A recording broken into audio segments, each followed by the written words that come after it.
square feet. This is in comparison to this. If you look at Germany, it is 2.1. Our internet connections aren't that much better. Clearly, the work profile and the infrastructure is not available for the people, and we are finding many people are wanting to get back to work. So interesting that something that we had thought that is going to get hit hasn't been. And from my perspective, the Raheja REIT that got done, it started in the pandemic, ended in the pandemic. The Raheja office REIT, 13 times oversubscribed. And these are large private equity players who are subscribing to this. To me, that is proof of the pudding, that if these astute investors have invested in a Raheja REIT at the time of peak pandemic, and that also 13 times oversubscribed, that says that offices are going to come back. I think Brookfield has announced that they're going to do a REIT in January. And my guess is that that'll be oversubscribed as well. There is a fair amount of appetite for the offices. The retail sector, again, beaten quite badly. But if you look, beneath the surface, there are positive stuff that is coming out. The footfall on an average across the malls is at 25% of the pre-pandemic level, but the sales is at 50% for many of the retailers. The guys are buying essential commodities. High streets are doing much better than malls. Tier 2, Tier 3 towns are doing much better than Tier 1 cities. We think also this is now going to become like an omni-channel where the online retailers are wanting to get into offline, and the offline are becoming more on the online. And we believe this space will see a lot of consolidation, both from the retailers and from the mall developers. There is going to be that consolidation. What is the biggest sector is residential. 84% of India's real estate is in that sector. And I may take a little bit longer to describe what is going on in these last 6-7 months. I wouldn't say much about the numbers. Those numbers, if you were to compare it to April to June quarter, when in comparison to the Q2 of this financial year, it's like fantastic. But in many cities, and including Calcutta, it has crossed both in terms of the number of launches, the Q2 of this financial sector, in comparison to Q4 of last financial year. So which is great that the sales that we have seen cross the January, February, March 2020 number in July, August, September. So that is very heartening. But what I wanted to say is probably 8 or 10 things on the residential. One, the overall unsold inventory has come down. Even in this pandemic, the unsold inventory has come down, which meant really the launches were lower than the sales. The registration data, and this is for all the cities, Delhi, Maharashtra, all the states, Karnataka, Tamil Nadu. If you look at it, most of them are at pre-COVID levels now. And this is government of, the state governments have given those data. Maharashtra has reached 94% of the pre-COVID level. Karnataka has had the maximum collections done. Delhi has crossed the pre-COVID level. Tamil Nadu did their largest single-day collection since 2017 in terms of the registration. So it does seem that people are wanting to come in and buy.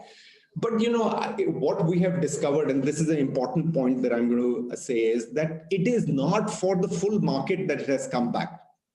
We did a study and we said okay, let's compare listed and organized developers' sales versus perhaps B minus C grade developer.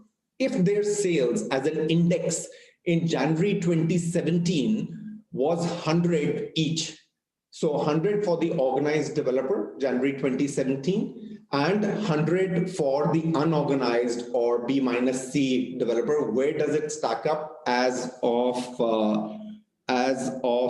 September 2020? The 100 went up and it has come down and has settled at 108. The unorganized, so this is for the organized 100 went to 108. Unorganized 100 has gone to 13. Huge difference. This is where we've been saying is that the consolidation is really taking place. That 100 for unorganized or BC developer, the sales has gone to 13 in 3 years. And for a great developer, well-governed developer, financially disciplined developer, that 100 has gone to 104. What else we've seen in this market are probably 8 or 10 things. One, the buyer is wanting a little bigger apartment. He wants at least half a room more. And whether this is to have domestic help stay there. Many we discovered had small kids, and they usually used to have night nurses. And in this pandemic, they were not able to bring the night nurses.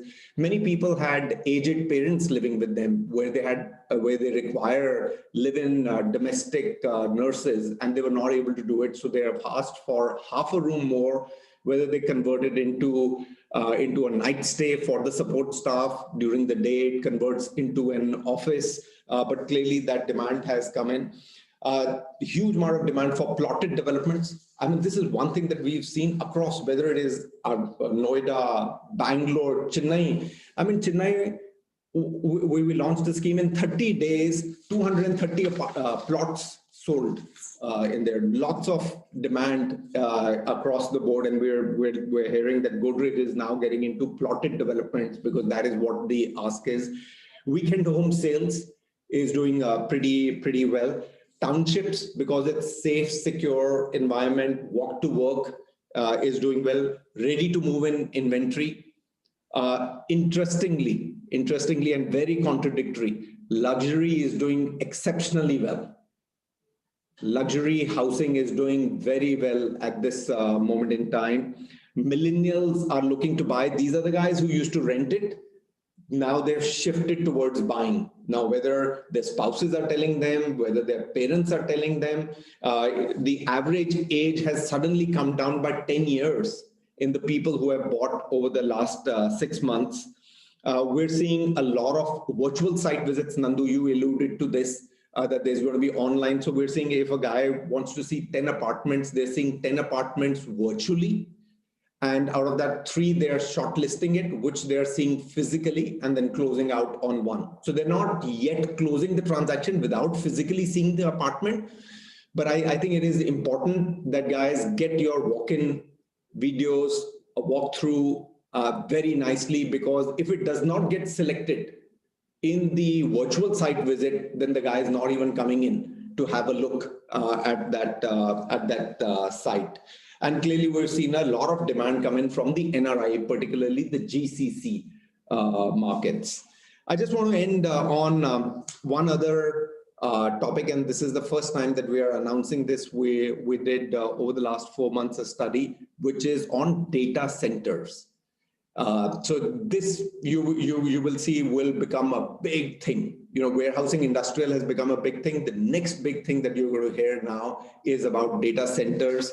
There is nearly $3.4 billion, which in the next 3 or 4 months will enter this space. This is large equity players, large operators from Europe and US who are getting in there. I mean, I didn't know until I read our report.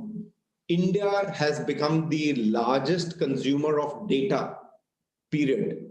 We are now the largest consumers of data. And the government of India has said is that under the Data Protection Act, the data center has to be in India. As a result of which, all these guys have had to come in and start to set up data centers, whether it's Google, Amazon, Microsoft. All these guys are taking large hyperscale data centers. So that is one item that you're going to see. And lastly, the uptake on warehousing and industrial continues. Warehousing largely because e-commerce is doing exceptionally well. Industrial, interestingly, a lot of the US manufacturing corporates are looking to start to outsource to India and move away from China. They're not stopping China. They're not closing China. But their 4th, 5th factory, which they were going to put it in China, they're saying we're not going to put it in China.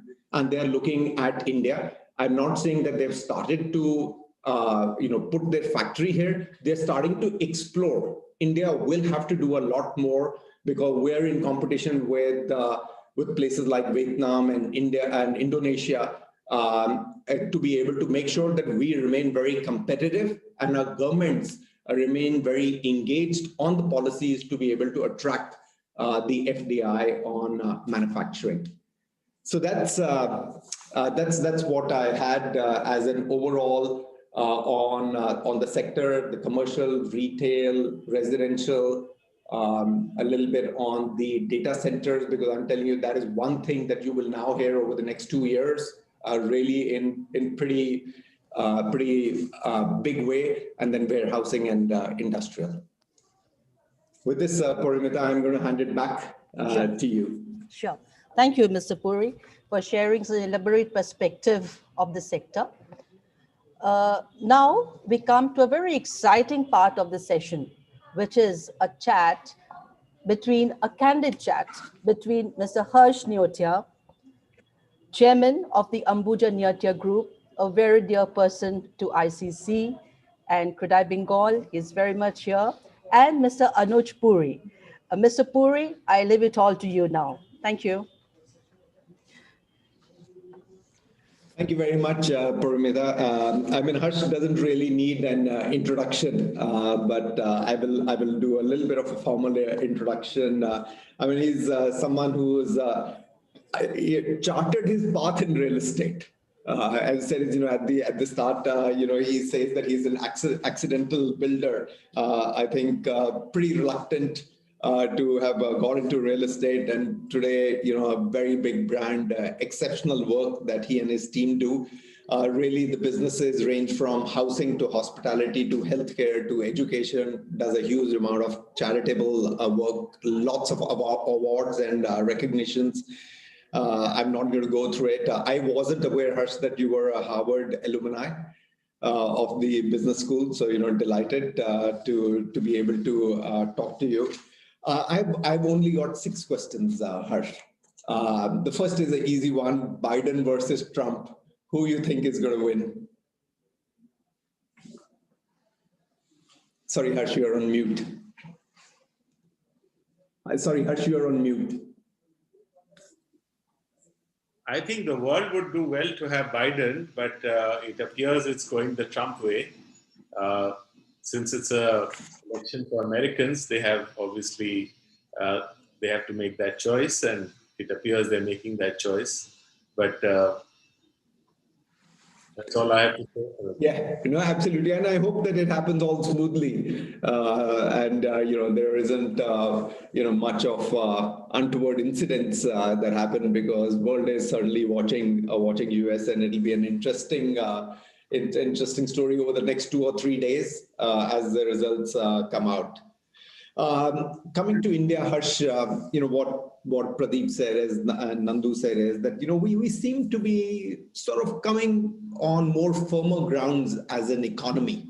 Some of the data points that came in from the government, and Honorable Finance Minister detailed it out earlier during the week. It seems that the economy may have gone through the bad phase, and we are now on firmer ground. My question to you is, Harsh, are we ahead of the bad times? Well, I think we've certainly sort of crossed the hump, so to say. But having said that, I would put a little caution that we must know that 3 months everything was shut. So there is a certain lag effect, and there is a certain pent-up demand that is also coming up now. I think we have to see how it sustains over the next 6 months to really be sure that we are. Yes, there is no doubt that there are green shoots and that we are certainly on the way to recovery. The question is, will it be a V-shaped recovery or a little flatter V? I have no measure of doubt that it's just a question of how fast we will do it. Yeah, absolutely. And then, Harsh, there have been a lot of these symbols. The last that I heard was K. And I'm like, K, how does it happen? And I said, some sectors are going to go up, some sectors are going to come down. So it is a K-shaped recovery. more than sectors, the K, I think, represents that some people are going to do well and some people not. And that is quite evident that, as you saw in the pandemic, the well-to-do continued to do well and perhaps even grew, whereas the marginalized and the poor, and particularly the unorganized sector, actually went into poverty. So that this is a problematic space that we are in, and it's not unique to India, but it is there in the world. This pandemic has actually exposed the underbelly of this contradiction, where in spite of the pain, there is some that have actually not felt it, and some that have felt it very severely. I agree with that. And Harsh, once the world starts to settle in, maybe 12 months later, world will be a little bit more settled, or hopefully much more settled than where we are today. The vaccine should be out. Much of the population should have got immunized by the end of next calendar year, at least. How would India stack up in the world ranking? What's the thought? Because, if you look at history, Harsh, with every large-scale disruption that happened, whether it was a world war or the other global recessions, the world order changed. It'll be interesting to hear your opinion. What's your thought? How India's ranking may or may not change?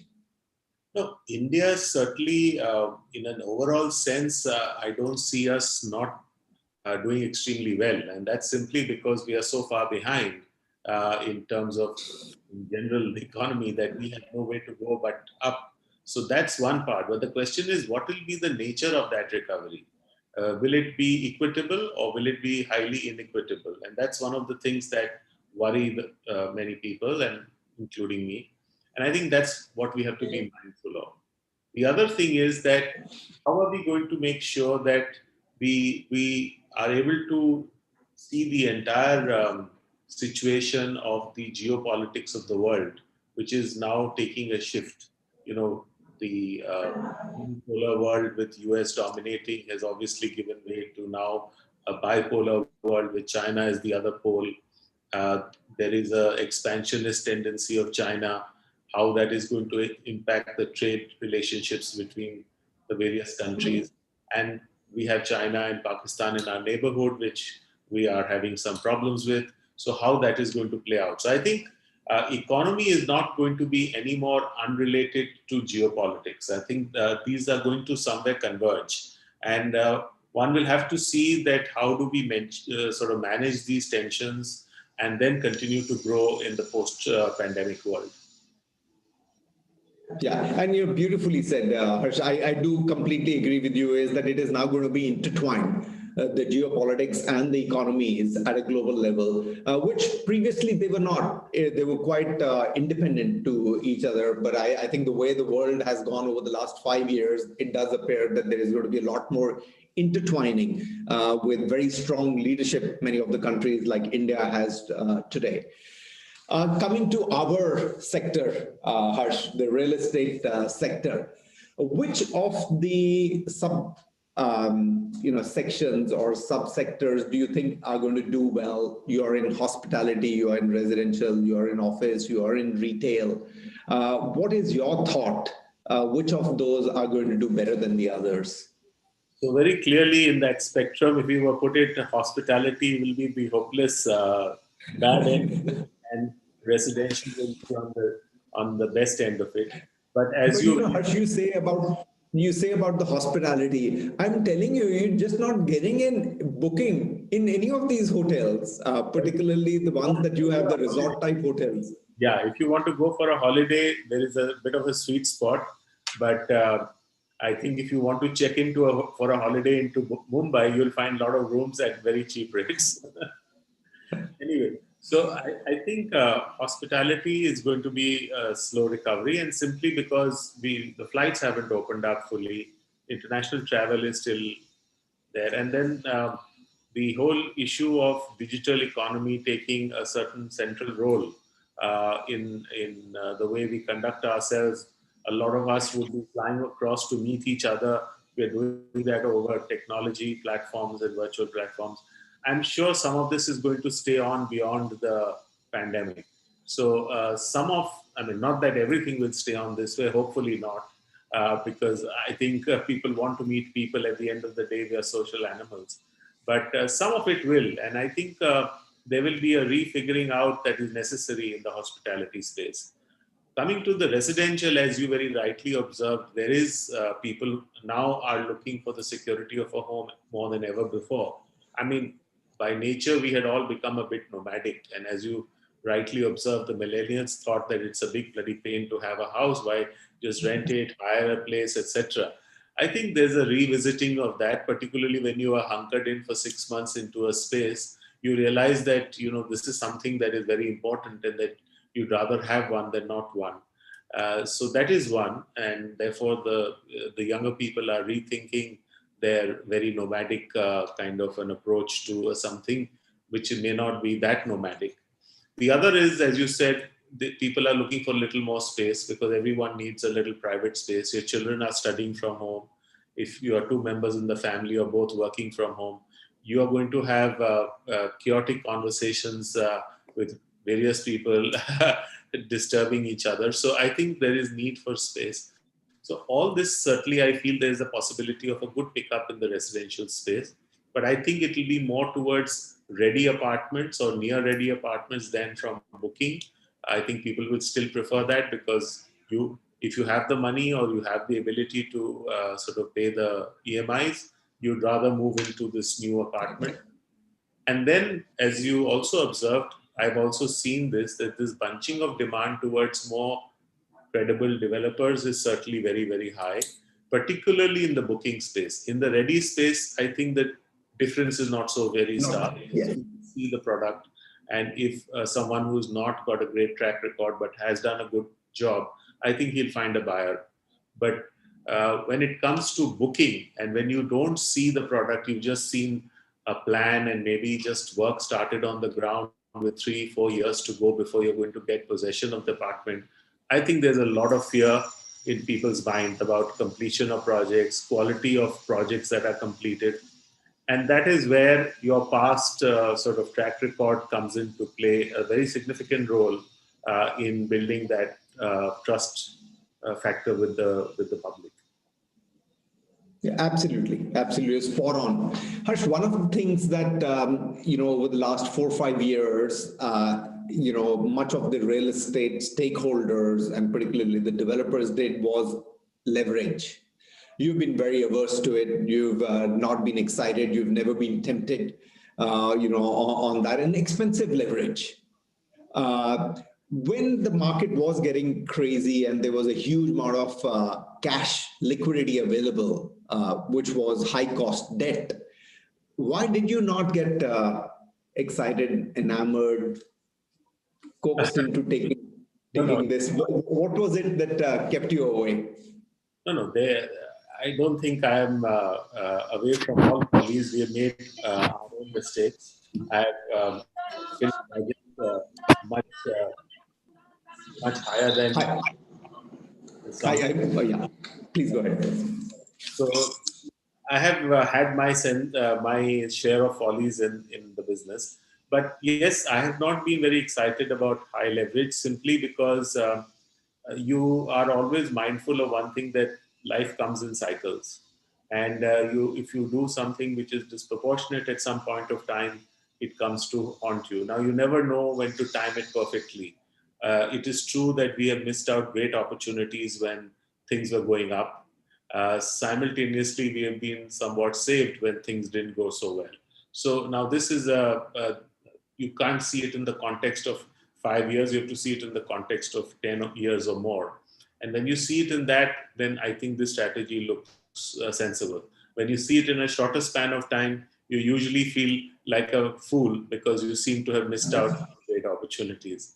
The other is that because with God's grace, we have tried to do things in a certain way, we've not been able to get that many projects. We don't want to do very tiny projects. We don't want to deal in cash. And when you put all these problems away, then you start narrowing down the opportunities. And that was also something that happened. So if you see the number of projects that we are doing at any given point of time, there's not too many. I really do wish that we could have more, but we were not somehow able to get that many, and we were not able to create the regulatory, sort of process in time to launch many. So it's not like we didn't try, but we weren't able to do it. Well, you're blessed, I can tell you, Harsh. If you would ask this question to many of the people who are on the screen, they would be very happy to be in your position today. Harsh, there have been a lot of lessons that have been learned in these 8 or 9 months. My fear is when the markets come back, we tend to forget these lessons. And we've seen that in the past, 2008 global financial crisis happened, and there was a huge amount of pressure on the liquidity, on the leverage, and 4 or 5 years thereafter, people had forgotten. What do you think will be 2 things that we're going to continue to remember, which will really change as a habit? I don't think anything will permanently change, which will always remain. We are like a rubber band. We will expand in a situation and contract back to our old ways. See, there are few things. Fundamentally, this is one of the biggest shocks anyone alive and anyone watching this has ever faced. And therefore, this is going to certainly have a much more lasting impact than anything else that has had in our life. But having said that, it is not going to be everlasting. So lasting means earlier, if the impact lasted 1 or 2 years, maybe this impact will last 3 to 5 years. But, it will come back in some measure because people become, memory is not there, and then you move on to a new kind of existence, and then you forget all these things. And who remembers a sad story anyway? And nobody wants to also. So I think that is true. But few things like, for instance, technology now taking a center stage is probably is an inevitable Rubicon that we have crossed. Not that we hadn't already had it in place, but it has speeded up and it has become much more pervasive than perhaps it would have been had the COVID not happened.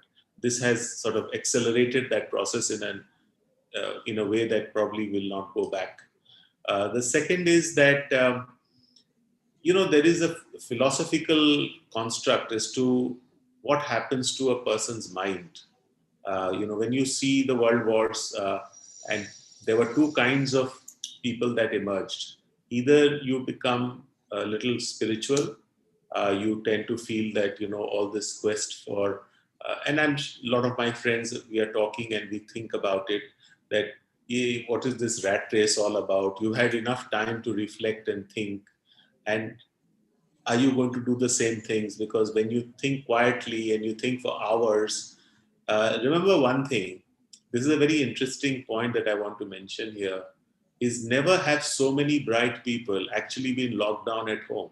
Just think of it. In our entire lifetime, can you imagine that the biggest and the brightest brains of the world have actually been locked in at home? And now what do you do beyond a certain amount of rest and a certain amount of binge watching Netflix? You are going to spend a lot of time with yourself thinking. And certainly the bright people think deeply. Now, if the brightest minds in the world have been locked up and they are in good health, they are not sick, and yet they are not able to do the normal things, they are saving a tremendous amount of time and they are thinking. And I'm sure that this thinking is going to lead to some changes. So as I said, one could be that the mindless pursuit of material sort of progress, and we've seen even the skies clear up because pollution was low, and we much enjoyed it, that from Ludhiana you could see the mountains. It was a beautiful photograph that came, and people said they haven't seen that in 50 years or 40 years. So this is something that we've all cherished. Would we want to all give it up and say, no, we're going to go back to the old norms? Well, not necessarily. The other, of course, counter view is that people can become hedonistic. There is the hippie culture that developed immediately after the World War, where people said, okay, now I have peace and I now want to really have a binge.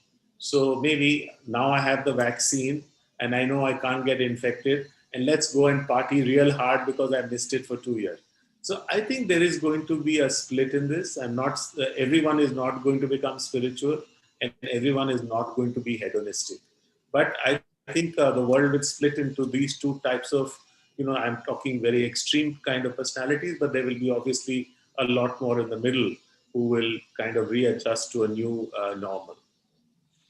Love it, Harsh. Beautiful, beautiful the way that you've said it. And I hope in the first category there are more people than in the second category, and the world becomes a much better place.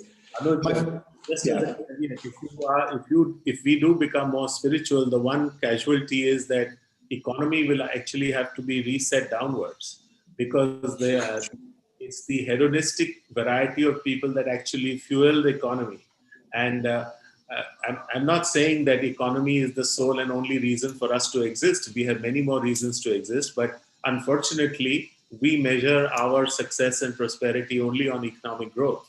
And when people become spiritual and less materialistic, they have lesser needs, and therefore lesser products, and therefore lesser production, and therefore lesser consumption. So there is a fallout of that. We often think there was an argument somebody made to me that, the Indian big fat wedding is such a waste. I said, think 1 minute. It is a waste if you look at it in one way, but in another way, it's a great economy generator. And that too, to whom? There are lots of artisans and workers and etc. and people. The great Durga Puja we have in Calcutta. I mean, I don't know how much enormous amount of money is spent in those pandals, and then they are all demolished 5 days later. But look at the economy that it creates. So there is a view that, it's such a wasteful expenditure. There is another view that says, look at the amount of employment and jobs it creates. So I don't know. Frankly speaking, I am split in my own thinking on this. I don't know what the right answer is, but these are the thoughts that are sort of engaging my mind at this moment. I suppose we'll find a median somewhere. Absolutely. We got a comment on the chat, Harsh. Beautiful thoughts by Harshji, by a guy called Sunil. So, thank you very much. And I absolutely agree. My final two questions, Harsh, to you is, we went into this pandemic, and we're now going to hopefully come out over the next 6-9 months, whatever it is. Both you and I agree that we are perhaps at a firmer ground than where we were 3 or 4 months ago. And hopefully we will remain very disciplined so that we don't go back to a weak ground. Coming into Calcutta real estate, what's your thought on comparison before COVID and after COVID? Well, I think broadly it will follow the same trajectory as in other parts of India, which means if you have a good product, you will find a market for it. I think the launches will be less than it was in the recent past. It may pick up again a year later, but initially there will be a bit of a slowdown in launches. People would rather wait to get the inventory cleared, because the cost of interest is very bothersome to everyone. So they would want to, before they burden themselves up with new debt, etc., to get rid of it.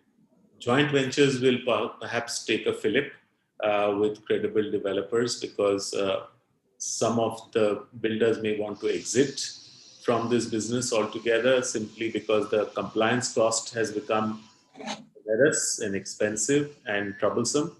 We have activist consumers, we have courts, we have RERA, we have, the debt market is tough, and even selling is tough. So I think if you put it all together, it's a perfect storm. So I think we need to recalibrate ourselves. So I think there's going to be a churn for sure. It's going to take its own time, because it's not so easy in real estate to do M&As. In half-built projects, some projects have come to us. It's difficult to get into the shoes, even though we find it financially viable, because sometimes the brand fit on the design, the brand fit on so many other aspects, and the commitment made to the customers become a challenge to navigate. So I think there are issues. There are many more issues than doing an M&A with let's say another cement plant to another cement plant or something like that. So I think M&As are tough in this business. So therefore, resolution to this will be a little long drawn and complicated. But I do see that as something that serious attempts will be made. Harsh, my final question, before I ask one personal question to you, my final question on this topic is, what are the two things that you'll say to our developer friends on the screen that they should be really aware of going forward, or they should perhaps do more of it or less of it? What are those two things that you would say? But one is that, we must be very, very conscious about the quality of the product. Today, the consumer has become very, very I agree. so therefore that is something that we need to invest on. And it's not just about how you build it, it's right from the stage of designing it, understanding, we see a drawing which is on a tabletop sized plan, but that thing gets built 100 times over into a gigantic structure. We have to visualize how it will be when you actually walk into that space, the air, the ventilation, the light, the quality of light, and besides, of course, then the finishing and the various amenities. So we are also learning, frankly speaking. I'm nobody to tell anyone, because I realize how many things we could have done better. But then that's how life is. But hopefully every day we try to do the next project better than the previous one, and that's the only thing we can do.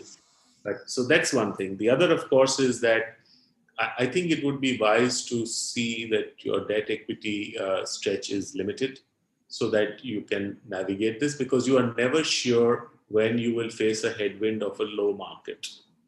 And you can't get stuck in the middle. It's not like everybody who's got stuck have actually taken the money out or done something wrong, which is a popular perception. A lot of people have got stuck simply because they have not been able to sell even a good product.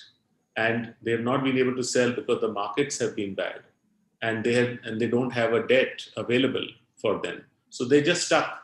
And this is unfortunate, but that's because the markets have really not supported.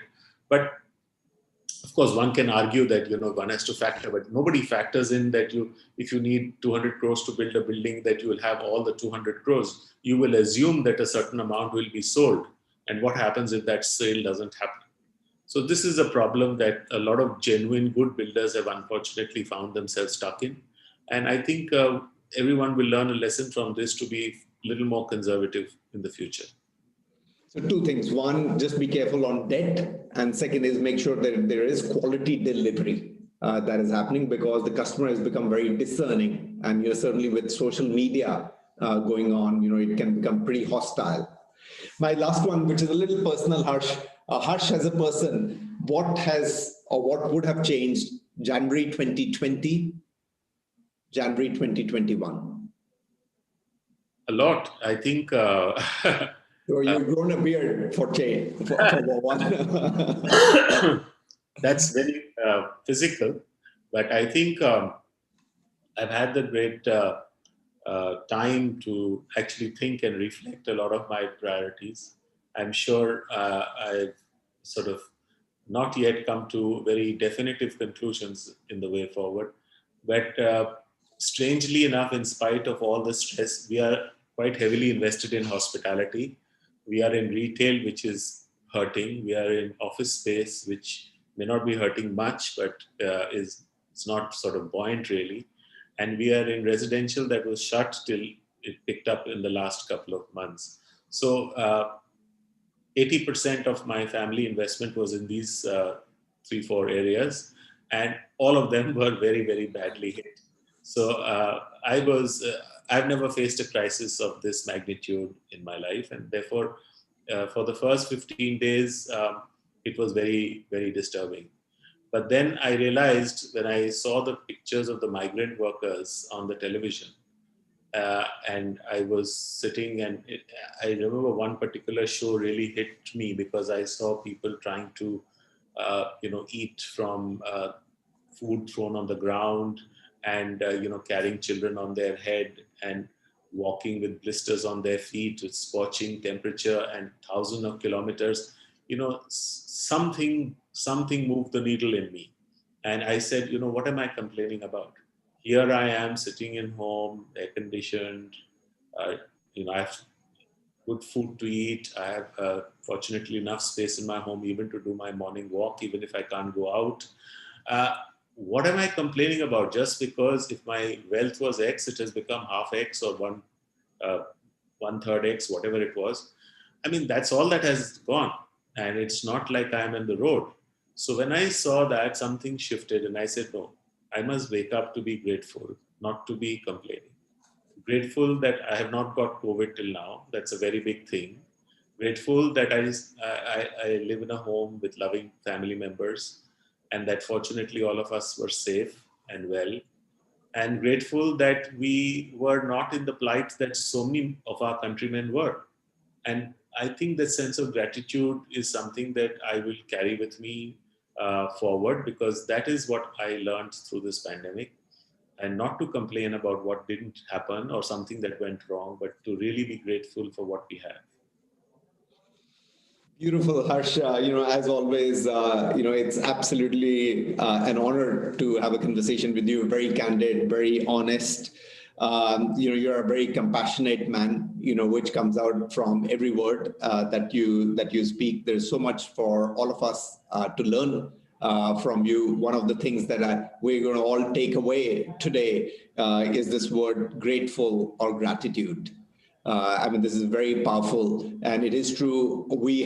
All of us would have had similar feelings as what you've had in the first 2 or 3 weeks post the pandemic, because how you run businesses, wealth would have dwindled, stock market was crumbling, crashing, and many of us had similar thoughts. And the way that you've resurrected your thoughts are so pure, which is the form that Harsh Neotia represents. So thank you very much. Delighted to have this conversation. Paramita, I'm handing it back to you. Sure, sure. Thank you so much, Mr. Puri, Mr. Neotia. It was a very engrossing session. We thoroughly enjoyed watching both of you. Now, to take the session forward, may I please request Dr. Rajiv Singh, Director General, Indian Chamber of Commerce, to please give his comments and also to offer a formal vote of thanks. Dr. Singh, please. Thank you, Paramita. What a great start to this Build East. Thanks to Mr. Harsh Neotia for opening up, sharing his words of wisdom, and bringing in the whole discussion the balance, which sometimes people miss out. People only talk about economy, growth, profits, businesses, sales. But I think you brought in the right balance and gave the right perspective to the whole thing. So thankful to you. I think it's always a pleasure to listen to you. And you always come out with very, very different perspectives. Thank you. I'm also grateful. Thank you. I'm also grateful to Mr. Anuj Puri, first to give a very quick and a very deep analysis on the real estate sector, giving some data points, very, very useful data points, which indicate which way the industry is moving. And I'm sure all these pointers will be helpful for the real estate players and the participants who are here. And secondly, I would like to thank you for making this entire conversation very, very interesting by asking right kind of questions. And I think that made the entire session very, very meaningful and interesting. So I think this chat really made the session very, very lively. And unlike the monologue, which I remember Mr. Neotia mentioned once, I think we really enjoyed. We are grateful to Mr. Nandu Belani for addressing us, and also for the support which we got from his office, his team, and from the CREDAI, and also for sharing some very interesting thoughts with all of us. Last but not least, let me thank our own Vice President, Mr. Mr. Sureka, for anchoring, designing, planning, guiding the whole event in such an interesting manner uh, that it made huge sense for all the people who are here. And I'm sure over the next 2 days there will be definite takeaways for all the participants, everybody. And these videos will also be uploaded on YouTube and other social media platforms. And the ICC will also be doing extensive boosting of all these sessions. So I'm sure uh, industry at large would gain from the insights. Last but not least, I would also like to thank our partners and sponsors who supported us during these difficult times, like SRMB, Eseco by Jaguar, Tile Square, Falcon BrickTech, and Legaro and Elcad. Last but not least, I would also like to thank our friends from media. And once again, thank you, everybody. Thank you.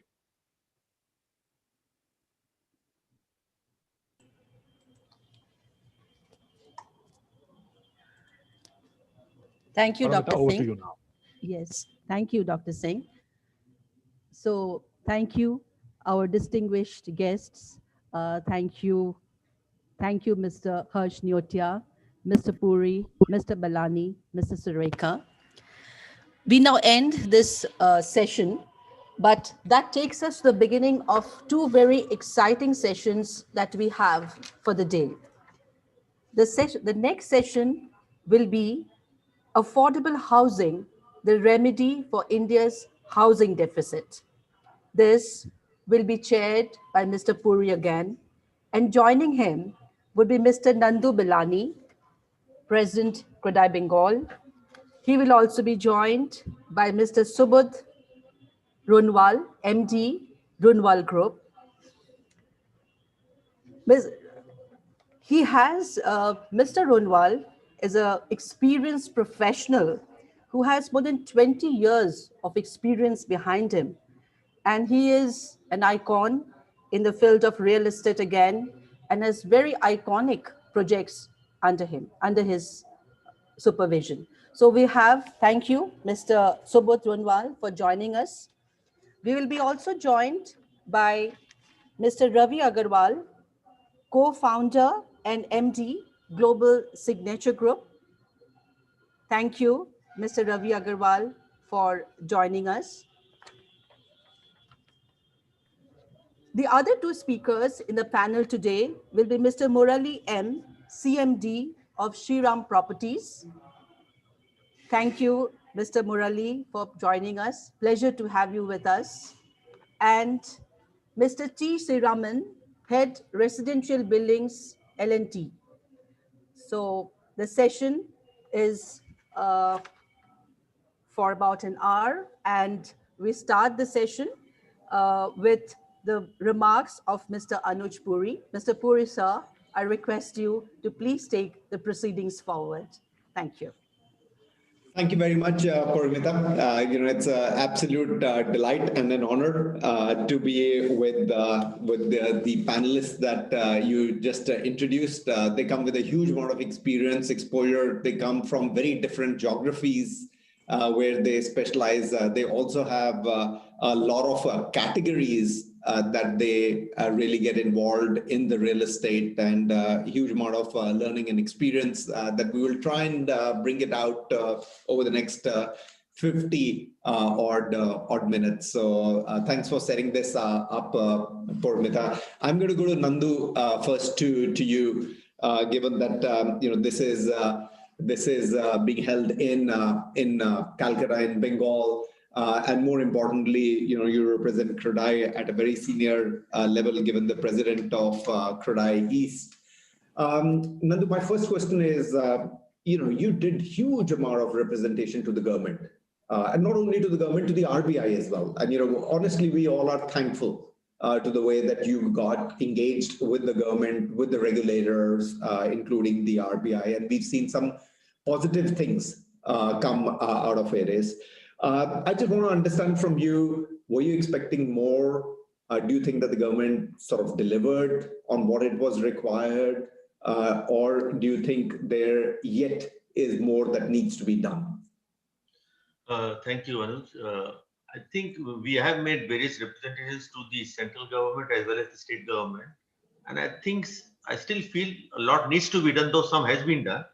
I think one of the basic factors what COVID has hit is in terms of the industry and overall, it is brought down consumption and sentiments are down all over. You see, today real estate is also sentiments are attached. When somebody buys, you may have the money, but then you may think times are so insecure. Should I buy now? Should I buy later?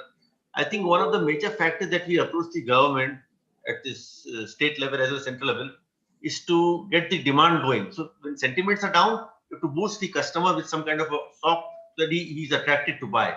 One of the approaches we made to the central government was either you reduce GST, though it's low, or give us input tax credit so we can reduce our prices to that extent. We'll not be suffering on those grounds. And at the state level also, what we approached the government was so that the customers attracted in times of these COVID times is to reduce the stamp duty.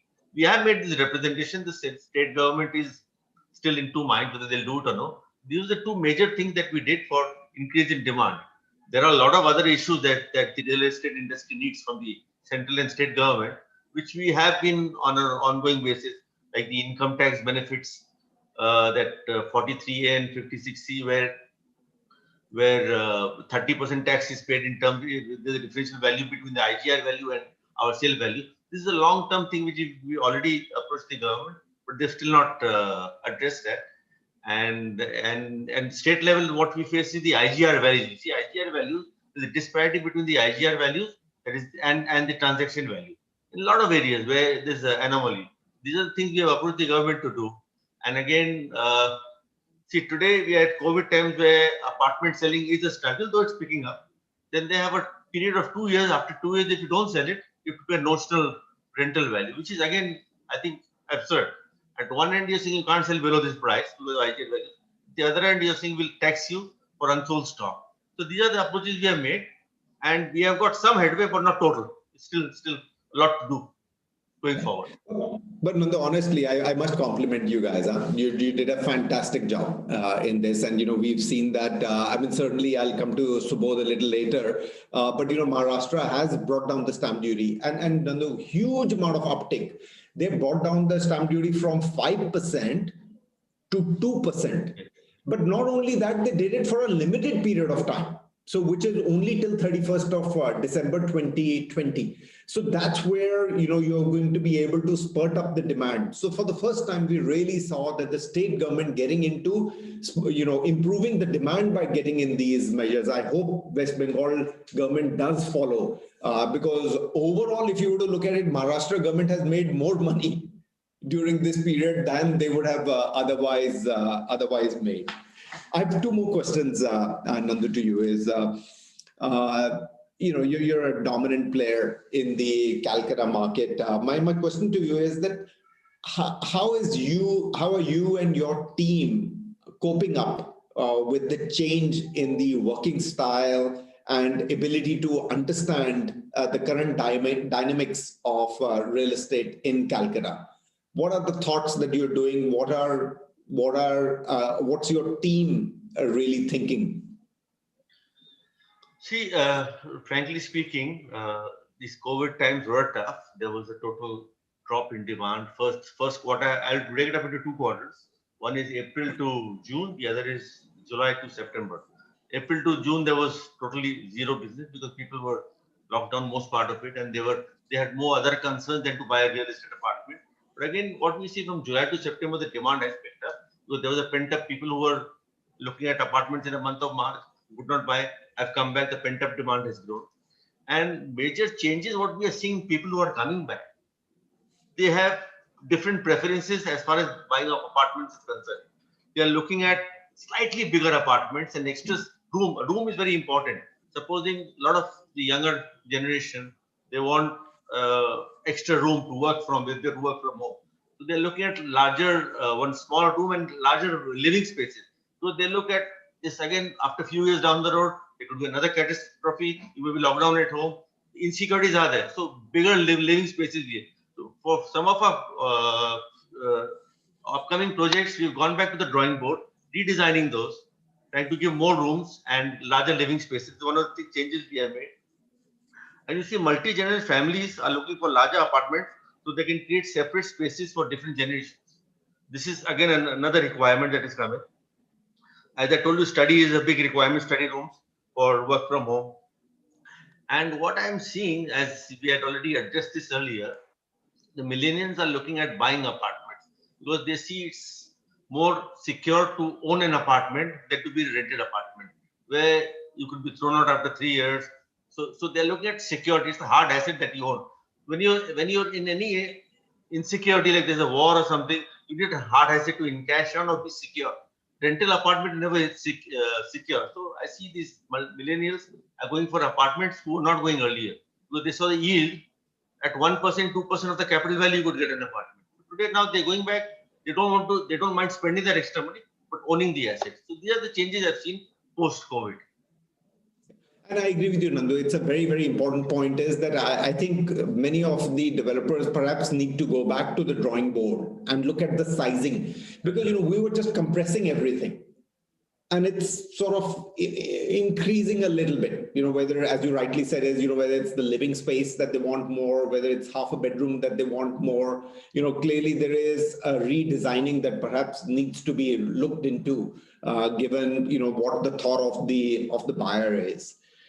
My final question, Nandu, is if we were to have this conference in November 2023, so, really 3 years from today, what are we going to be discussing about? What is our mood going to be? What's the thought on the real estate going to be 3 years from today? I think real estate, if you do it correctly, is huge boom going to come up in real estate. As far as residential is concerned, I'm handling more residential. I'm not into much of retail or commercial. So I think residential real estate, there will be huge boom. And I think for that, the government also needs to play a role in the affordable segment. Today, I see we speak about unsold stock in affordable. I don't think there will ever be unsold stock in affordable if the government puts in the right infrastructure in place. Today, if you suppose you have put up an affordable segment in the middle of nowhere, without any social infrastructure, without any infrastructure, it won't sell. Even if I sell it at 40 lakhs, 30 lakhs, it will not sell. We're selling it. So I think infrastructure development would definitely happen in the way government is focusing. So 2023, 3 years down the road, I think the affordable segment, all segments of residential, there will be huge boom. I think we'll be all happy and smiling, and we'll be. I think I know you'll remember this. It will be a great time for residential real estate 3 years down the road for sure. Yeah, I hope so, Nandu, absolutely. I'm going to move to Subodh. Subodh is going to say, what are you talking? I'm in 2023 already. My business is booming. I'm sort of seeing a huge amount of uptake. I saw some of the numbers. I think they're now amongst the top 3 developers in terms of sales as a Runwal group, which is like amazing to see in a market like this where everybody is hunkering down. And Subodh and his brother are doing exceptionally well in this market. So Subodh, 3 quick questions to you. One, what have you done right? Thanks, Anuj, for getting me on this session. What have I done right? I think it's hard to say, but I think the right product at the right price with the right brand means there are a lot of right things, and of course, as I say, it's always God also helps you if you're working hard and you're working in the right direction. I think that does give you. That does help you, but it's hard to pinpoint on one thing that what happened right as such. Yeah, I mean, it is just amazing, Subodh. I see, your numbers. It's just amazing to see what is going on there in that. And you may be right, it was probably the right brand, the right location, the right ticket price, the right design. And, the sales just continue to, go on. One of the things that I was worried about was the affordable housing, given that there was a huge amount of retrenchment in the blue-collared workforce. And the thought was that, perhaps this unemployment is going to start to hinder the sales of the affordable housing. And somewhere it has hindered. I'm not saying it hasn't, but in your projects, they seem to be continuing to do pretty well. See, Anuj, I think now with the economy bouncing back, means if you look at all the macroeconomic factors, if you look at the growth factors and things are looking better across as such, and the sentiment is also improving. So once that is happening, it is going to give a lot of stability, and there will be a lot more job creation happening. So yes, in some sectors there will be some job losses happening, but I think for a city like Mumbai, I think job generation is going to be there, and demand for housing is there. There's a huge demand for housing as such. So I would just like to say, like, अच्छे दिन आ रहे for अच्छे लोग. I would just like to add that. It's not going to be there for everyone, but I can see on this panel some wonderful people out here, and I think they're doing some great stuff out here. So I think I'm quite optimistic. I'm quite bullish right now. Yeah, and it is true, Subodh. I think the panel that Nandu has picked up, these all are very strong players. I mean, I'm going to come to Murli. I mean, I met up with Mr. Ravi Agarwal last week in Delhi. And, obviously, Mr. T. Sriram from L&T. I mean, it is true what you're saying is that, it is a very strong developer panel that we have. So it'll have a lot more positivity that'll come through our discussion, but that may not be truly representative of the full industry because it would be, different for different people. One of the things, Subodh, that I am asked all the time is by critics of the affordable housing is that there is no margin in this business. How do you make money in affordable housing? That's a great question, Anu. That's a great question. And I think affordable housing is very, very challenging. And I think affordable housing is a very low margin game. And I don't think affordable housing is for everyone. I don't think it's everyone's cup of tea. It's a completely different mindset than the traditional developer. Particularly in Mumbai, we used to make a lot more money by being inefficient in the good old days. The slower we were, and I don't know if I should say this on this forum, the slower we were, the more money we made because land prices and property prices continued to go up. That has changed completely. There's been a paradigm shift. And if you look at affordable housing, it's completely the opposite. Only if you're fast, only if you're able to execute fast, are you going to survive, and then only your margins are going to remain intact. 1 year delay is going to wipe out your entire margin as such. So very sensitive to the fact that this is to be looked like as an industry, like an automation plant. Like you press the button, start, and it within 2 years it should be over as such. If there is any delay, cost overrun, change in spec, change in design, change in approval, any kind of change, you're in trouble. So I agree, affordable housing is a challenge, and I agree affordable housing is working on very, very thin margins. But what affordable housing has is huge volume. It's a scalable business. I think that's what the whole country requires today. It means India is a developing country, not a developed country. I think affordable housing is the need of the hour across the country. I think we can get huge volumes as such, but very, very low margins.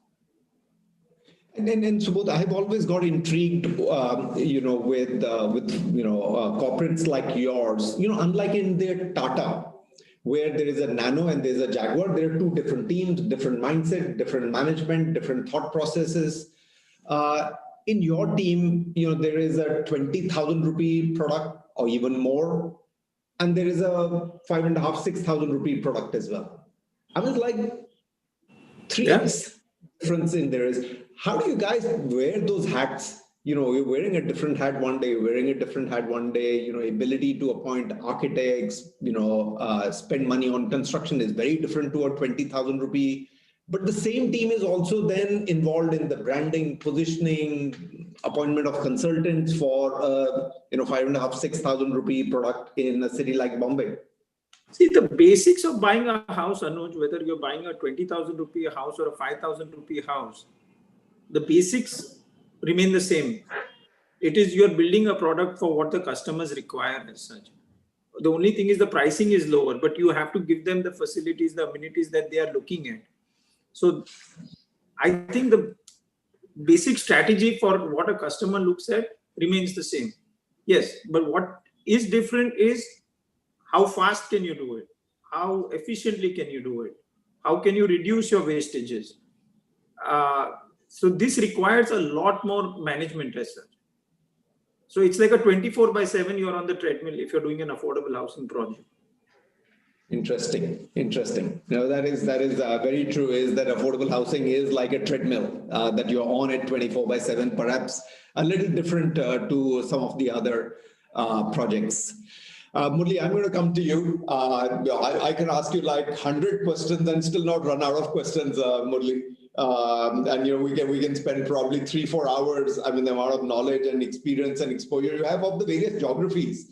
My first question is similar to what I asked Nandu. What could have the government done better or more or lesser of?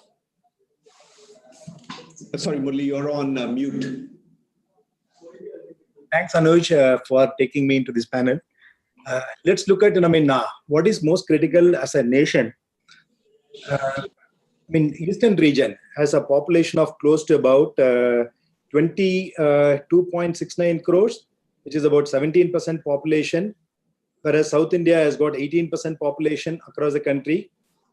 If you look at the economic contributor, West Bengal contributes about 12.54 lakh crore, which is about 4.82%, whereas Tamil Nadu with 20 lakh population, 8 crore population contributes about 20.5 lakh crore to the economy.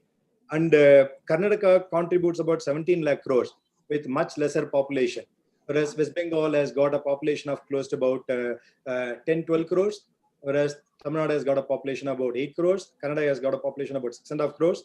The GDP per capita, West Bengal is about $1,600, Tamil Nadu GDP is about $3,000, and Karnataka $3,200. So unless we address the parity differences between eastern part and south part and western part, these three are most critical. NCR, I'm not touching that.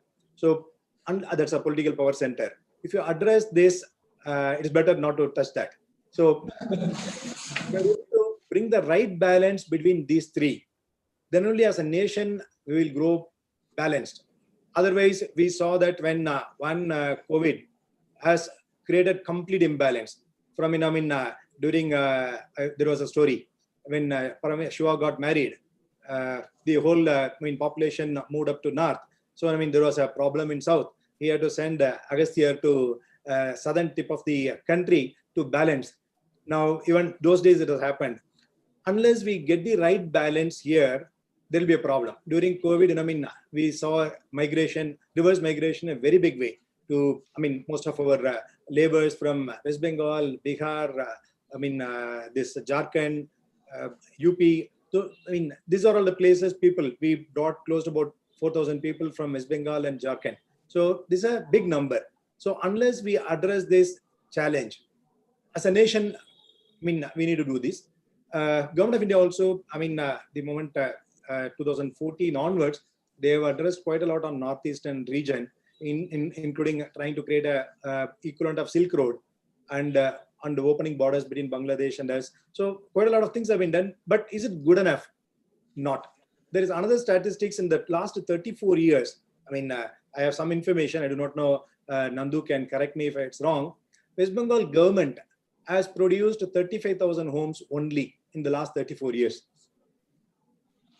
Housing board. West Bengal Housing board. Yes. Only 35,000 homes in the last 34 years. Now you have a population of more than 10 crore and just 35,000 homes, housing board produced in 34 years. Today, each developer produces about 10, 12, we produce about 10,000 homes a year. Today, from there, 35,000 homes in the last 34 years, that's, you will never be able to meet this. As Nandu was saying, demand has been phenomenal. absolutely no issue. For the next 10, 15, 20 years, I don't see any demand coming down, but government has to do quite a lot. Maharashtra example, what you said, I mean, small little things. So, but it can create some spike. It can create some confidence. Correct. Bring in Yes. a lot of faith in the system. So those things, I mean, we need to do it. Also, some new age. See, today, I mean, we cannot still, agriculture is about 21%, industry is about 21%. There was one of the conversation our Jaggi was there. He was saying, Sadhguru, he was saying, we have got 138 crore population, whereas we have got 4 crore square feet, acres of land, or 4 lakh acres of land for agriculture purpose. For feeding 138 crore people and exporting another 130 crore people, we need about 1 lakh acres of agriculture land. So if we talk about it, it will become a political issue. So we need to do away with this 3 lakh acres of agriculture land and bring industries, bring other infrastructure activities. So that it will also bring efficiency, is what he was saying in one of the conversations. So we need to do quite a lot. In the eastern part, if we look at a lot of wetlands, unless, we don't need, and water is plenty in, eastern part of India. So we can do quite a lot in reducing the agriculture one and focus on industrial growth in a very big way. And we have got fantastic natural resources in eastern part, whether it is Bihar or Jharkhand or West Bengal or Arunachal, even Orissa. We take that natural resources. Unless we address all that, it can become a major transforming one. So if we address that, things will become much, much better. And government also has to support. See, they need to realize, not only this eastern part of the India, all over the country, governments have to realize they can do only little. If they can produce only 35,000 homes in last 30, 34 years, housing boards, whereas private developer, in some of the parts in the country, they produce 10 to 20,000 homes per year. So they need to look at how to incentivize them, how to motivate them. So and make sure that, in a family, there are 2 children. Let's say one is highly competent, other is not competent. So as a father, you have to make sure that, how to bring the right balance rather than, or slapping all the time the highly competent brother and making sure that, that fellow is beaten down all the time. That should not be the case. So if we don't. Good. This is interesting, and as you rightly said, is some of them can become political agenda, and hence the government may find it a little unnerving to get in there. But great analysis what you did in comparison to what is the cultivable and agricultural land required to feed the people versus what can be brought in as industries and infrastructure projects. Murli, you're in several tier 2 towns as well. And what we've heard is that tier 2 towns did better than tier 1 towns. Vizag, Coimbatore, some of these that you've been present in there. And you're very dominant in Bangalore. You sit in Bangalore in there. And Bangalore, we heard that there was a reverse migration. How has the sales been between these two? Bangalore, which had a lot of migrant population and work from home, people have gone back to their hometowns. Are they still buying? Versus cities like Coimbatore and Vizag? So sales have come back. First 3 months have been a little lull in the financial year. First quarter was little lull. Now last month we just launched a project in Bangalore about last Saturday. 3 weeks the campaign is going on. We have sold close to about 4 lakh square feet. Wow. Last about 3 weeks time. So there has been a good demand. It's a project called WIT. UI is a code name. Good response we have received. Affordable housing. So we see the demand has come back in a very big way. So we expect to see a big spike during this festival season before December 15, Diwali and all that. We are seeing a big spike. We are also looking at launching one project this weekend in Chennai, another project month end in Bangalore. So we see a big spike. Vizag also, we are launching one project on Jan 14th, we are scheduled. We have received tremendous response. Prices also gone up particularly in Vizag.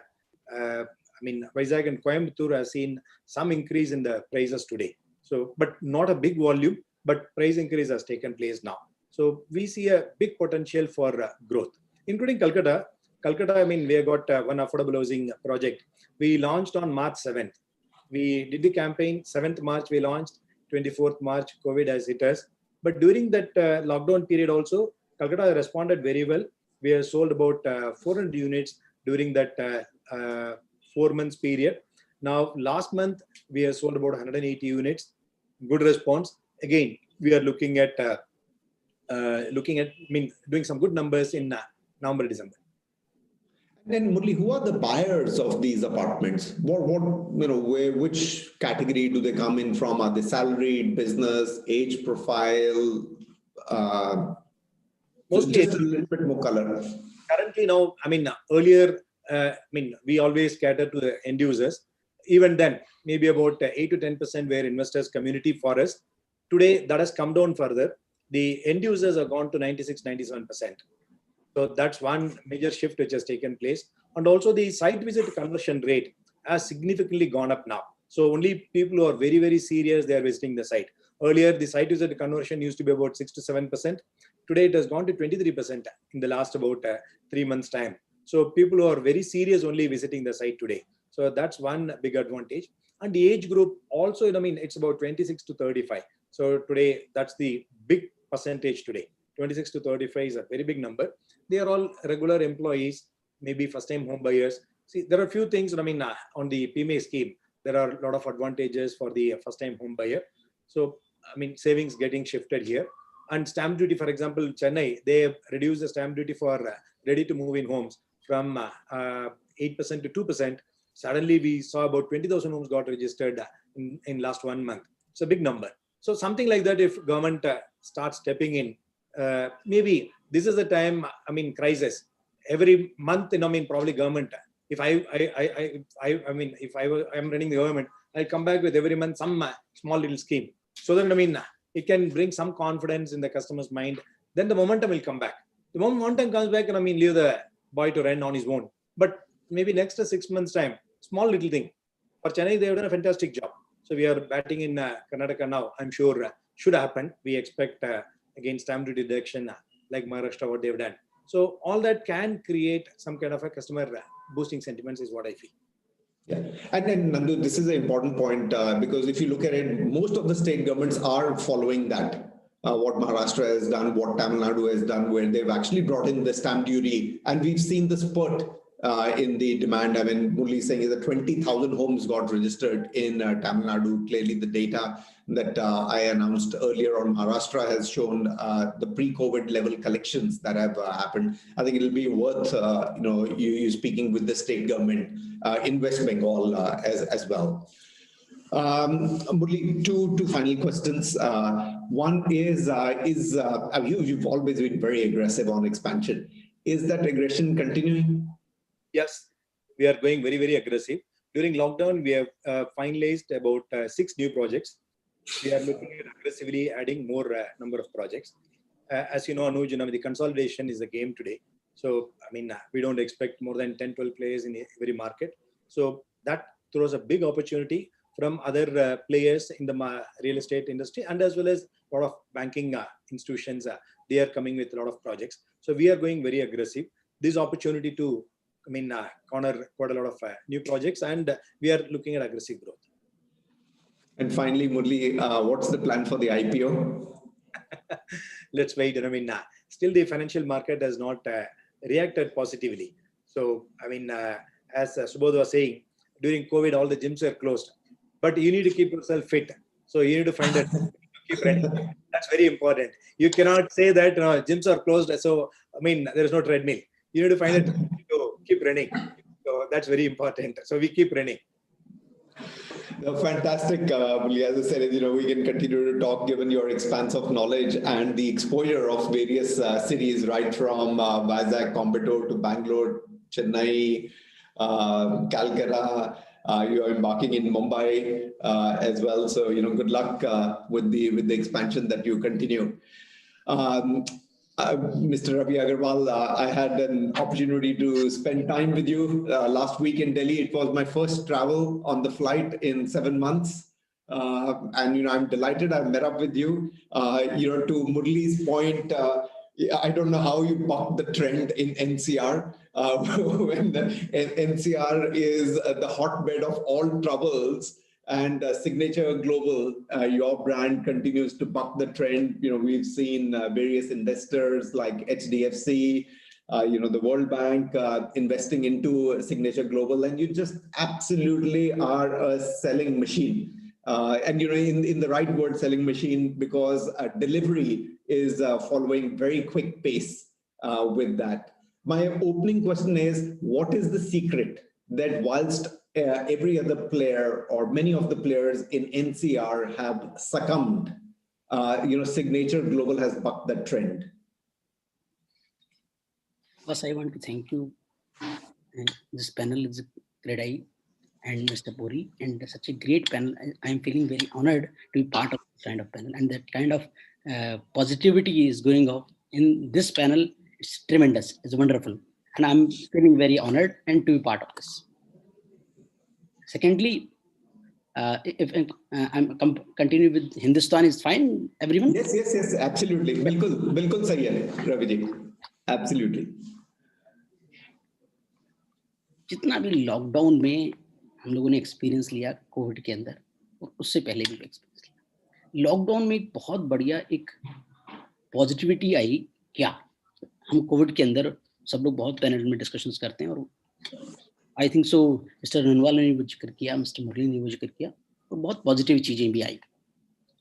When we are facing some problem in the life, there is also we should look after the part of opportunities to. उसमें क्या हुआ कि lockdown से पहले एक लोगों का सोच होता था कि हाँ भाई, अगर घर लेना है उसके अंदर रिटर्न क्या आएगा, आप रेंटल पे रहिए, आपको 2-3% में रेंटल में आपको घर आराम से मिलता है, आप क्यों परचेज करते हैं? करेक्ट। बट लॉकडाउन के दौरान कुछ ऐसी भी स्टोरी सामने आई कि आज किसी पर्सन को अगर कोरोना के सिम्टम्स भी हैं, नहीं भी हैं, इवन फीवर भी हो गया है, तो लैंडलॉर्ड ने उसको आज घर से बाहर निकाल के रात में खड़ा कर दिया कि जी आप तो भाई हम रेंट पे आपको नहीं रख सकते, आपको जो भी आपका डिपॉजिट आप ले जाइए, लेकिन अब रहिए मत। तो उसने लाइफ में उस हार्डशिप को देख लिया कि अगर आज मेरा घर अपना होता तो मैं आज मेरी फैमिली को वो दिन देखने की जरूरत नहीं पड़ती। तो एक जो लोग आज कैलकुलेशंस लगाते थे, बहुत सारे मिलेनियल्स बहुत सारे थे और फैमिलीज भी थी, बहुत सारे डिटेल्ड इन्वेस्टर्स भी कह सकते हैं कुछ चीजें, कि वो लोग हिसाब लगाते थे कि हाँ भाई आज 3% में 2% में हमें या तो, और जितना हम पैसा घर पे लगाएंगे इतना पैसा अगर हम FD में भी रख देंगे, ठीक है, तो उसमें भी 6-7% में आता है। तो it's buying a home is not a preference for them. But lockdown के दौरान लोगों ने इस बात को फील किया कि अपना घर होना कितना रेलिवेंट है। कुछ वो कहें इन्वेस्टमेंट्स के पार है, वो अपना घर होना इन्वेस्टमेंट से अलग है। उसको आप इन्वेस्टमेंट मत मानिए, उसको आप बेसिक नेसेसिटी मानिए। जैसे आप कपड़े पहनते हैं, जैसे आप बाकी चीजें करते हैं, जैसे आप फूड है, आप उस समय हिसाब नहीं लगा रहे हैं किस चीज का, वो आपकी बेसिस नेसेसिटी है। तो आपका होम भी, आपकी छत भी आज, और ये बात पुराने टाइम से सब लोग, हमारे बड़े बुजुर्ग भी कहते हैं कि यस, आपका अपना घर होना चाहिए, आपका अपना बेस होना चाहिए, आपकी एक जमीन होनी चाहिए कि जो आपको जीवन का बेस दे सके। उन लोगों ने उस चीज को कोविड में रियलाइज किया। दूसरी बात, तो उसमें एक नई डिमांड, जो लोग रेंटल पे रह रहे थे उन लोगों ने फील किया, उन्हें किसी भी तरह से लाइफ में, चाहे छोटा चाहे बड़ा, जैसा भी, वो एक घर उनको मिलना चाहिए। तो एक डिमांड क्रिएट हुई। दूसरी बात, सिंधु ने भी बताया कि बिल्कुल ठीक, कि आज कोविड के दौरान लोगों ने घर में रह के जो काम किया, और इवन अभी भी काफी लोग वर्क फ्रॉम होम के ऑप्शंस में एक अच्छी बड़ी पॉपुलेशन चल रही है। तो उन लोगों को ये लगा कि यस, घर होने का मतलब एक अपना स्पेस भी होना चाहिए जहां पर वो अपना काम भी कर सके, वर्क होम। तो आज डेवलपर्स को उस पोर्शन को एड्रेस करना चाहिए, and we have addressed, and I am delighted to share that thing कि हमने एक कोविड के जस्ट इमीडिएटली बाद जुलाई में एक प्रोजेक्ट लॉन्च किया, 1820 यूनिट्स का वो प्रोजेक्ट हमने लॉन्च किया। वो उसके अंदर हम लोगों ने एक स्टडी रूम एक अलग से एडिशनल 2 बेडरूम के अलावा एक स्टडी का पोर्शन अलग से दिया। आप बिलीव करेंगे that 820 apartments we have sold just in 7 days and got subscribed 3 times. Wow. 3 times means 820 apartments and 2,500 persons were interested to buy. It was not just a expression of interest, but they have paid the booking amount in total. Means there is demand. Demand is not a problem. Problem is कि आप उसको right product से, सुबेश जी ने बताया अभी कि right product, right price, और आप उसकी जो उसकी अवेलेबल पॉकेट में मनी है आप विद इन रेंज कीजिए ना काम।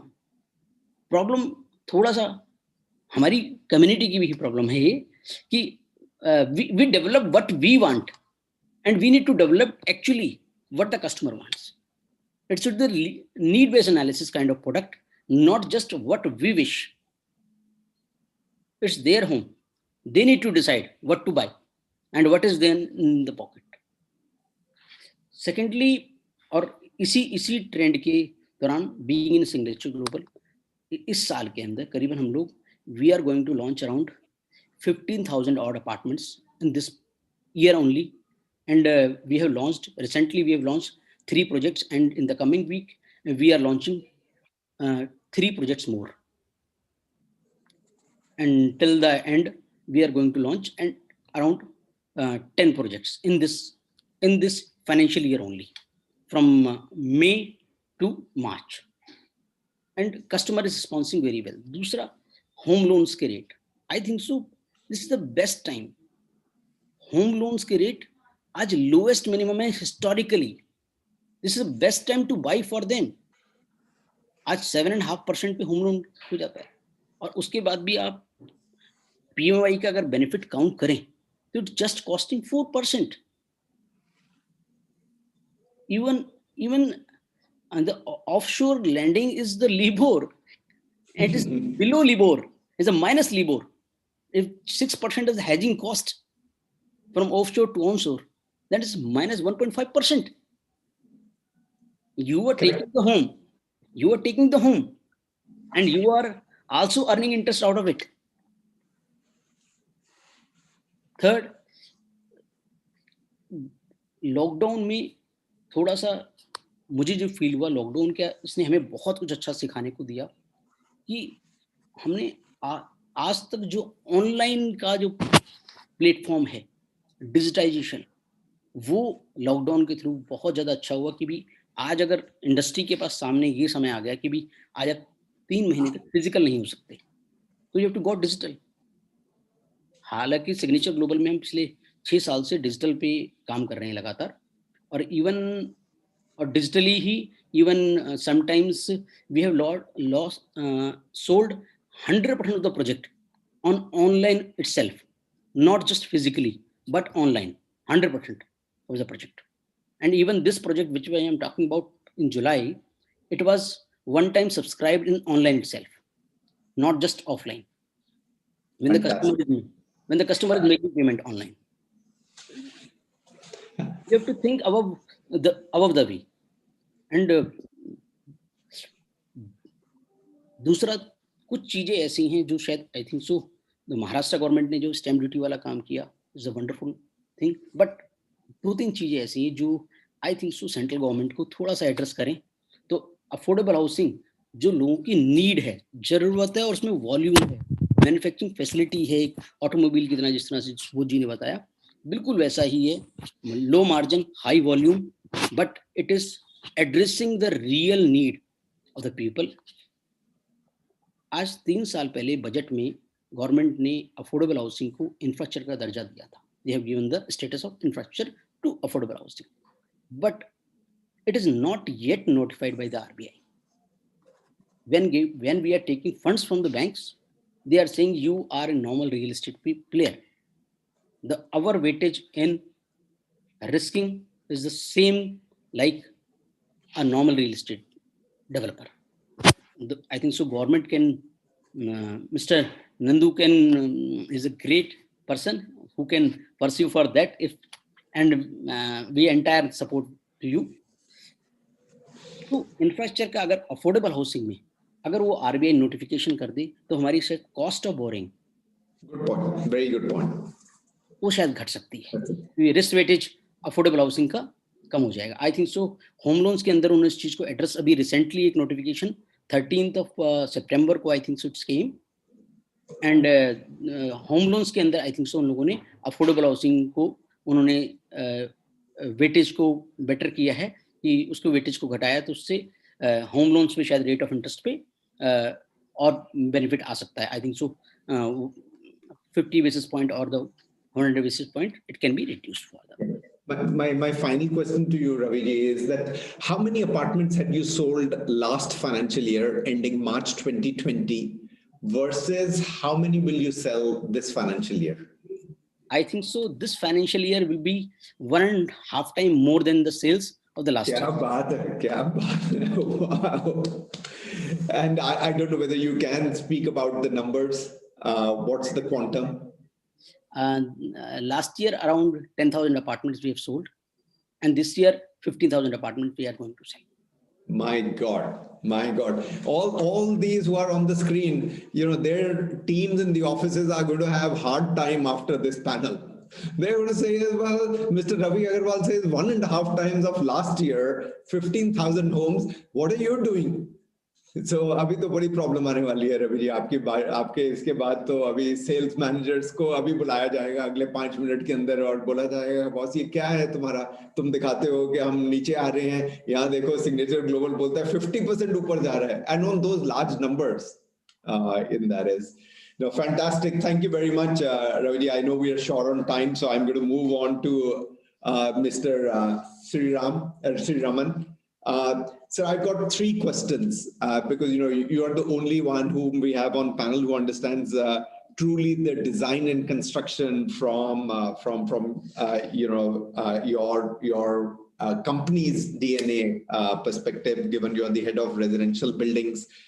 First is, sir, is there any technological advancements that have been made in construction, particularly when it comes to affordable housing? Or is it very, very similar to what it was being done 5 years ago? Thank you very much for giving this opportunity. In fact, it was a very nice initial speech between you and Mr. Harsh. Touched a raw nerve in every one of us, from mindless consumption to sustainable consumption and all that. And subsequently, all the panel members very nicely spoke about the way things are shaping up. Coming to construction, yes, the technologies are more or less the same, but certain technologies we are still not utilizing to the full extent, where especially speed is a criteria. Like Mr. Subodh put it very rightly, affordable housing is a speed game where scale and speed are equally important, and the technology available is precast and all the shear wall construction which we have been doing for the last 10-15 years using the aluminum shuttering method, casting the wall and slab together. So these are the 2 technologies available. Yes, the aluminum is picked up, and most of the builders are using the aluminum shuttering method, where the cycle times vary between 6 to 8 to 9 days per floor. The precast can be much faster, maybe 1.5 times faster than that, provided the scale is available and we are able to set up a big precast yard in the site itself. So we are attempting one now in Navi Mumbai here for Sippo. 25,000 houses we are constructing in a period of 2.5-3 years. So that's going on right now in full swing. And that could be one technology which can definitely help to address the scale, speed, as well as the quality, which Mr. Subodh rightly hit the nail on the head. Quality is going to be one key criteria when the speed comes into picture. That is going to, the technology has to actually solve that problem. So it is important that we adopt the right technology for that. So yes, as of now, these are available, and some of it is being used by few of the developers. Precast is being used by few developers. We know that. But yes, it has not picked up to the extent where it has to pick up. And I agree with that, Sriram. This 25,000 homes, and I think you're referring to CIDCO's project. I mean, it'll be like path breaking. If that really goes through in the earnest that the senior leadership within CIDCO have envisaged, that it'll be, an amazing government project and an initiative to really see within the Navi Mumbai belt. My second question is really on the design perspective, Sriram. Do you think that design-wise there is more that needs to be done on affordable housing, or there's enough innovation that has already gone on? Okay, on the design front, only in the case of high-rise buildings, we have a lot more value engineering things that can come into picture. As far as affordable housing is concerned, it is usually ground plus 3 kind of structure. In some of the states like Andhra, where we were attempting to do around 90,000 houses. Unfortunately, got halted in between after the change of government, maybe at 40-50% stage. There, it is pretty much normal design. Whereas in the case of projects, the other projects, what we are doing in the Western Belt, where land is an issue, the buildings are usually between ground plus 7 to ground plus 20. So in those ranges, actually, the normal design holds good in terms of the shear wall design, what we do. The quantities have been really optimized over a period of time. And it has reached a very efficient stage now. I would say there's nothing much different in terms of the current construction, what we are doing using the regular RCC kind of work. Unless we bring in some new other kind of method or material or something totally different. As of now, there is not much scope available for further optimization in design. Wonderful. No, this is great. Very encouraging that there is a lot of initiatives that have taken place, and you're saying is that at this moment in time, perhaps not as much that can be done. My final question is really, we heard about this migrant, labor scheme, which was, I think, pertaining to rental housing. I've not fully understood it, but my question is, do you think there's going to be public-private participation in these schemes? Is it sort of for real? It has been announced, and the point is, see, the PMAY scheme, which was precursor to this, which picked up in few states, something like Andhra, where 500,000 houses were launched, and almost 40-50% of it was done. Where the more than the technology challenge or the speed challenge, it was more of a business challenge on how to make that affordable to the people. So there the PMAY was 1.5 lakh was available. The state government contributed another 1.5 lakh, and for a total housing value of around 6 to 7 lakhs for 350 square foot houses. So the remaining 3.5 lakhs, it was nicely solved by a business model where the housing finance companies were involved to directly talk with the beneficiaries and provide the EMI. So that's how the business model, financial model was, solution was arrived at. Once that is arrived, then the sky is the limit, 500,000 houses or 10 lakh houses. So it can easily be done. And similarly, the Maharashtra government here has launched 1 lakh houses now in Navi Mumbai. So there again, similar kind of model, but here, once they do the launching and start selling, we'll be able to see how the thing progresses. So by the same logic, this rental housing scheme, once the business financial model is, we are able to address that, how to connect the final beneficiary with the financing scheme. The rest of it is not a challenge at all. To build it and to the speed and scale that is required, that's not going to be an issue.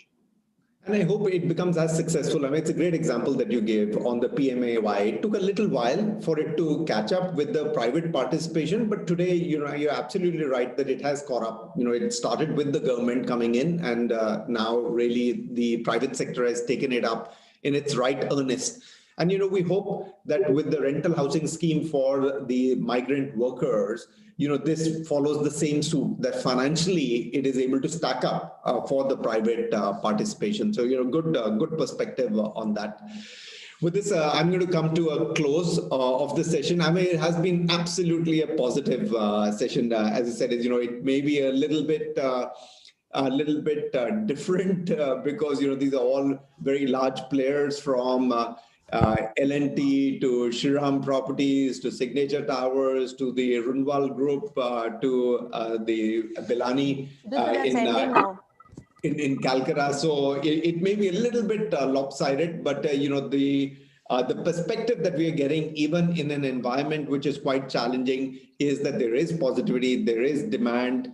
As most of the panelists said, is that there is need perhaps for that half a room extra.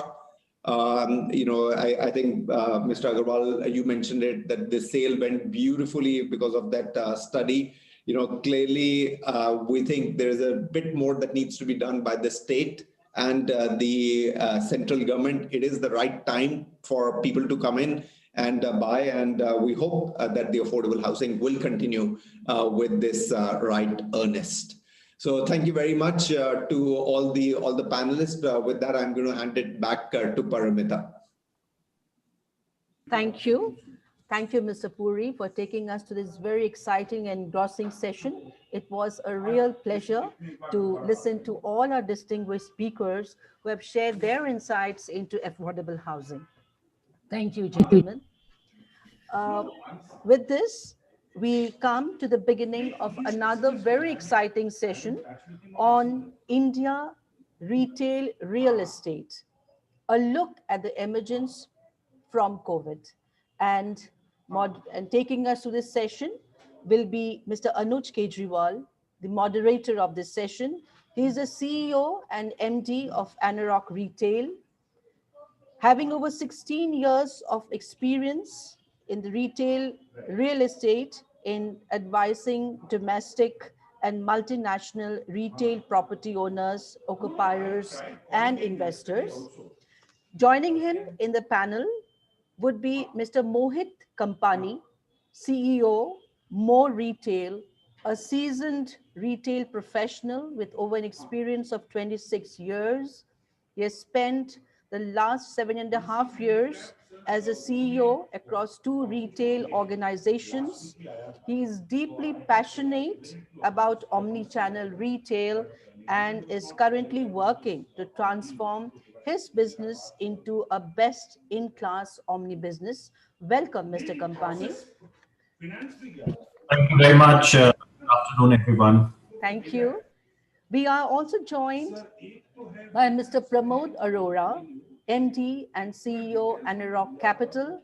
He's a seasoned professional again with over 25 years of experience across retail, commercial, and industrial real estate and entertainment sectors. He has been a driving force behind PVR since 1996, when it opened, and it's India's first 4-screen multiplex cinema. Charting out an aggressive yet cautious strategy comprising organic growth and acquisitions, he has been instrumental making PVR as India's largest cinema exhibition company with more than 800 screens. Welcome, Mr. Arora. We also have with us Mr. Rajneesh Mahajan, CEO, Inorbit Malls India Private Limited. Welcome, Mr. Rajneesh, for being with us and having us to share the wonderful experience that you have. And none other than Mr. Vidyut Saraf, Deputy MD, Forum Group. Welcome, Mr. Saraf, to this exciting session.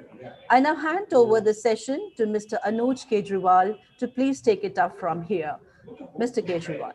Sure. Thanks a lot, Paramita. And welcome, Rajneesh, Mohit, Vidyut, and I think Pramod is just logging in, so we'll probably give him a second to join in. Sure. Hi, Pramod. Hey, Anuj. Anuj, my video is not working, so that's fine. So we'll just work around this. We'll probably survive with that for some time. So thanks a lot. I'll probably take it from here on. Thank you to all the panelists for joining in. Hi, Vidyut. I hope you're feeling better from where you were yesterday. And thanks for coming in as well. And a big thank you for everyone who's watching right now. This session is really going to get broken up by me in two parts, guys.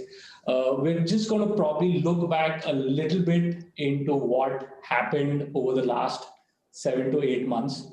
And then major part of the session, we really look how we move ahead from here on.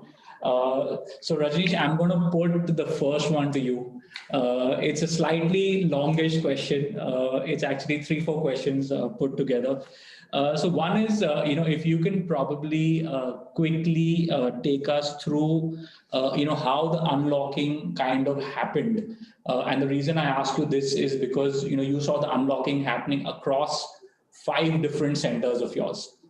So if you can give us some flavor of what was the different things that happened between your tier 1 and tier 2 cities, which ones in your mind did better and why? And, specifically, if you can focus on some categories that you think did better than the others. Rajneesh, on mute. Thank you. So, Anuj, we have centers in Telangana, we have center in Karnataka, Bangalore, in Gujarat, Baroda, and in Mumbai. So we literally had seen the first opening up to the last opening up in Maharashtra with Navi Mumbai. So our opening up started in the month of June. The final center opened up in the month of September. So clearly each state opened up with differentiated limitations. In certain cases, the day of the week, which was allowed to open or not to open, or the timing for the center. Certain states opened. Luckily, we don't have any center in those states where they limited the number of stores that can open. So each one went through a differentiated experience. But I think consumers were happy that the centers are opening up and they started walking into the malls. Tier 2 and Tier 3, in my experience, of our personal experience of our center in Baroda, vis-a-vis what we are hearing from our colleagues across the country. The Tier 2 and Tier 3 cities opened up better. In the very first month of opening, we saw close to 35-37% footfall coming back year on year, and close to 40-45% sales coming back in the very first month, like to like. In a tier 2 city. Vis-a-vis what we experienced in Hyderabad was a little slow. But surprisingly, Mumbai opened the last, but it caught up much faster. So what Hyderabad took 3 months to reach, Mumbai took like 6 weeks to reach. So the consumer sentiment across India has gone up northward in the same manner, irrespective of the opening. And the Mumbai guys waited for much longer, right? I think they waited for much longer, and there was a kind of pent-up demand in terms of need to go out and have a break. If you read news, Lonavala getting flooded with people, traffic jams happening, and so on. So people wanted to get out and get a break, but they caught up to the trend, or the percentages are so uniformly applied across the country in Tier 1, Tier 2, and Tier 3. I think the only exception I would count here is Bengaluru, where I believe a lot of reverse migration happened, and the pickup is a little slower in that city than any other bigger town. But otherwise, we are seeing a similar uniform trend. Coming to the category, which was your second question, clearly electronics have seen a growth over last year. They started at a very high percentage of recovery. There was an issue with the stocks. There was waiting. There were queues outside the store. And I think by third month, they saw growth, and they have kind of stayed there in the range of 85 to 115% sales of last year. The second category which surprised me was home. People realize the kind of things they need at home to be capable of doing work from home. So furniture did recover very well in that sense. And then, of course, fitness was the another category which came up much faster in terms of recovery. And as we are approaching season, I am seeing a tremendous growth in apparel. And we are really surprised the way it has come up during the festive season. And I hope it stays there in that kind of percentage recoveries. And the sixes in six ball is F&B. It has just started at a very, very high level, despite the limitation of seating in many states. So if you have a seating limitation of 50% and the store still does 40-45% of last year, to my mind is 100% recovery. So a quick question on that, Rajneesh. When you say fashion is recovering because of the season, do you see more of the ethnic recovery, or this is overall fashion? So there are two things happening, Anuj. The differentiation between percentages is so small that you can ignore it.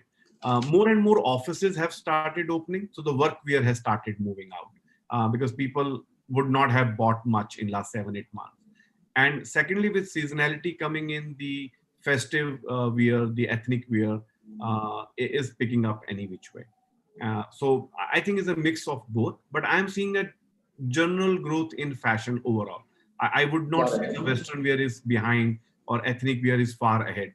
I think minor difference in percentage. Got it. So I think clearly what I understand is tier 2 and tier 3 kind of picked up much faster. I think electronics and home kind of really picked up because I think all of us on the screen had to start to do some work at home. So we thought it's more important to buy gadgets today than it was probably yesterday. But that brings me to my next question, and I'll probably go to Vidyut on this one. Vidyut, Calcutta's kind of seen, these multiple lockdowns, some weekdays getting shut, some weekends getting shut, timings changing. I mean, all kinds of things have happened in, Calcutta till now. Has it really been a challenge to keep bringing back the customer because of these ad hoc lockdowns, that have happened? And, I'm moving a little bit towards customer behavior to understand is that, has the customer behavior really seen a change in the last 7 to 8 months? Yeah, so I think July and August was tough from that perspective. I think September onwards, things were substantially normalized from a start-stop perspective. In fact, malls are these giant beasts. So to leave it lying sleepy is different, and to keep waking it up and putting it back to sleep again is a whole different ballgame. So July and August was rough from that perspective. I think from 1st September, once the liquor licenses, once they allowed the bars to reopen, things started picking up. And then, of course, we started getting a substantial amount of festive movement, which led to a strong enough recovery between September and October. And that's when we stopped looking backwards from a start-stop perspective.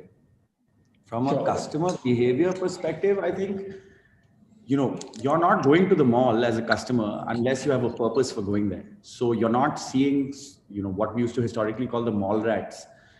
So you're seeing far bigger conversions in terms of your conversion ratios are much higher than you would otherwise normally see. Also keep in mind, cinemas were still shut here until 2 weeks ago, right? So primarily, 70-80% of the audience walking into the mall was walking in with a purpose. So I think the dwell times decreased for customers, and I think the conversion ratios increased substantially. But beyond that, I think, gradually the fear psychosis has started wearing off as well. Got it. No, I think some great points. Mohit, let me come to you quickly. The category of the hypermarket, supermarket has fairly kind of been open through the lockdown. If you can quickly kind of run us through the journey of where it started off, what categories on your side did well. I do understand that at some point there was only food and grocery which was operational. But are you now seeing that the overall mix in the hypermarket segment is coming back to anything which was pre-COVID, or is the mix still very skewed towards food and grocery?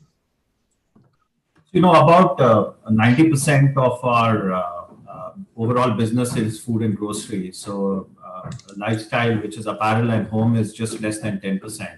Right. So we've actually had very little impact on revenue through the year because of the nature of the category that dominates our business. Other than perhaps April, where I think our top line was slightly lower than last year. But other than that, it's been very secular. See, from our network perspective, our supermarkets dominate our network. So we have about 700 stores. Right. And right now, proximity retail is super premium, right? So they've done very well through this entire pandemic, and we're still we're still hanging on to some of those gains. The 10%, which is apparel and home, which is obviously only in the hypermarkets, is about 70% of last year. Food and grocery, even in hypermarkets, is caught up. It's the stores inside the malls which are lagging really. High street is back. But again, 95% of our network is on the high street. We only have a few hypermarkets which are inside malls, and obviously no supermarkets inside a mall. So grocery has been overall, we've had growth over last year, fairly decent growth. Of course, the cost structures are lower. So of course, one has made more money, no doubt about that. And that's largely because of the alpha from the supermarkets, which has been there. Consumer behavior pretty much like Vidyut and Rajnish are saying, lesser trips, but with purpose, and have resulted therefore with much higher average transaction values, which is not surprising. You're only going when you have a trip mission and you have a list in hand, and then you're buying to that. And of course, like all of you probably know, alternate channels are the ones scoring right now. So our business from online and home delivery used to be less than 2%, and now of course it's in double digits and continuing to grow.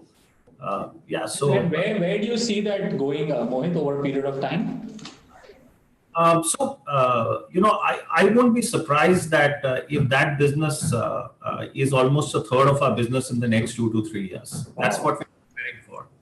Our entire approach is a hybrid approach. It's pretty much what's happening in China right now. And of course, Amazon is our partner. So we're building this together. So it's a fairly powerful proposition. It's the new buzzword is O2O, as all of you know. And in our case, offline to online and online to offline, we have best of both the worlds. A good offline brand and a great online brand. So Mohit, for me, hold on to the Amazon thought, because I have a very longish question later on that front. So just hold on to that thought for me. But let me just quickly move this to Pramod, if you can unmute yourself. Pramod, 2 questions to you quickly. One is, pre-lockdown, PVR did announce that they were looking at doing about 100 screens this year, which you were planning to open. How much does that plan get derailed? And second is that, I know between you and Ajay, you guys are a lot on these global forums for cinemas. Can you give us some flavor of what's happening globally on the cinema front? And is India in any way insulated from what's happening globally, or are we in the same bucket? So Anuj, let me just answer the first question, which is pertaining around the 100 screens which were to happen in this FY. Right. Now, that plan actually derails by about 75 to 80%. Okay. The reasonings would be that there is, all the development partners have also elongated or stretched their timelines to deliver. Other than that, the cash flow situation within the cinema industry is suggestive of the cash to be conserved till such time, we are able to get back to the new normal, which will see emergence of new parameterization, at least in the industry that I represent. So, Right. the cash flow, the capex plans have been shifted by a year. So from our perspective,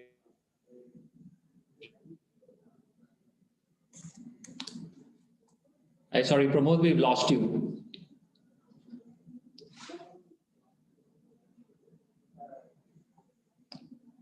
Okay, we will probably get back to Pramod. Rajneesh, I'll probably take you on the next question. I'm kind of fast forwarding and really going to what's going to happen from here on. When do you think, follows the same path. Yeah. So Bollywood also follows the same path. So there is going to be an impact on the business, which would become visible as we open the cinemas. This impact could be anywhere from, and when I say we reopen the cinemas with full capacity, say around April. That is what it looks like. The government is going to be, coming up with. As of now, they've given us 50% capacity utilization. This should move to 75, then it should move to 100. And say on a progressive basis, by April, we are on 100% level. In those levels also as well, we would see some drop in the occupancy or the seat utilization numbers for a period of time, till such time the content pipeline comes back to normal. What has really happened in our business is more than the pandemic. The pandemic has actually been an excellent onslaught was happening in some way. So OTT has been picking up films left, right, and center, and that has an adverse effect on our business until such time water finds its level and we are in an equilibrium state. The new normal parameterization would not come out. So that is still some time away, and we are just looking forward to what really this new normal entails. In terms of the global cinema chains, some of them have, the larger ones have even declared a Chapter 11 in the US, or are winding up in some form or the other. So as of now, the things are not really very, very conducive in the cinema industry globally. India seems to be insulated to that extent that it will not be that bad the way it is happening in the other parts of the world or in the US primarily. India would be insulated to that extent, but it will have an adverse impact on the business for a period of 12 to 18 months for sure. Got it. Pramod, if from what you just said that the global cinema chains are filing for Chapter 11, I just want to probably add one question over there to say that all the large Hollywood blockbusters which were to get globally launched, if a lot of these global cinemas start to shut down or reduce screens, do you think there is a higher chance that they will go back and launch on OTT rather than coming into cinemas first? From that perspective, India could get impacted. Yeah. So that is what needs to be seen, that does it happen that straight to OTT happens to be a norm for the Hollywood chains, wherein they either do a day and date release, which effectively means no windows, or the windows remain. Now, all the analytics or the mathematical calculations suggest that it should not happen. The windows should remain in force. Maybe the windows get tweaked by a week or so. It used to be 12 weeks or 8 weeks, depending on the country or the geographical region. That may get reduced to 7 weeks or 11 weeks. But it should not happen that the windows go down completely or crash down completely. The crashing down of windows would have a very adverse impact on the production of content on the short form feature films. See, long form content is something that we all know is in OTT's this thing. So it comes only on OTTs. The cinemas do not run the long form of content. In the short form feature film content, it would adversely impact the revenues and the production costs may have to be brought down. So that seems like a situation as of now, not really conducive to the larger overall business in the near future. So that's what it looks like. But fingers crossed, we are still looking forward to what's really going to happen or evolve out in the Hollywood side of the things. Got it. And Prabodh, one more quick question. Do you see that, someone, the OTT platform is obviously putting in a lot of money on making new content. If the short-term content that you're talking about, which is probably not a show, but probably a 2-3 hour film, do you see that the OTT guys may suddenly want to launch their content in cinemas across the world? Is it possible that it happens the other way around? So, this is a very sensitive topic.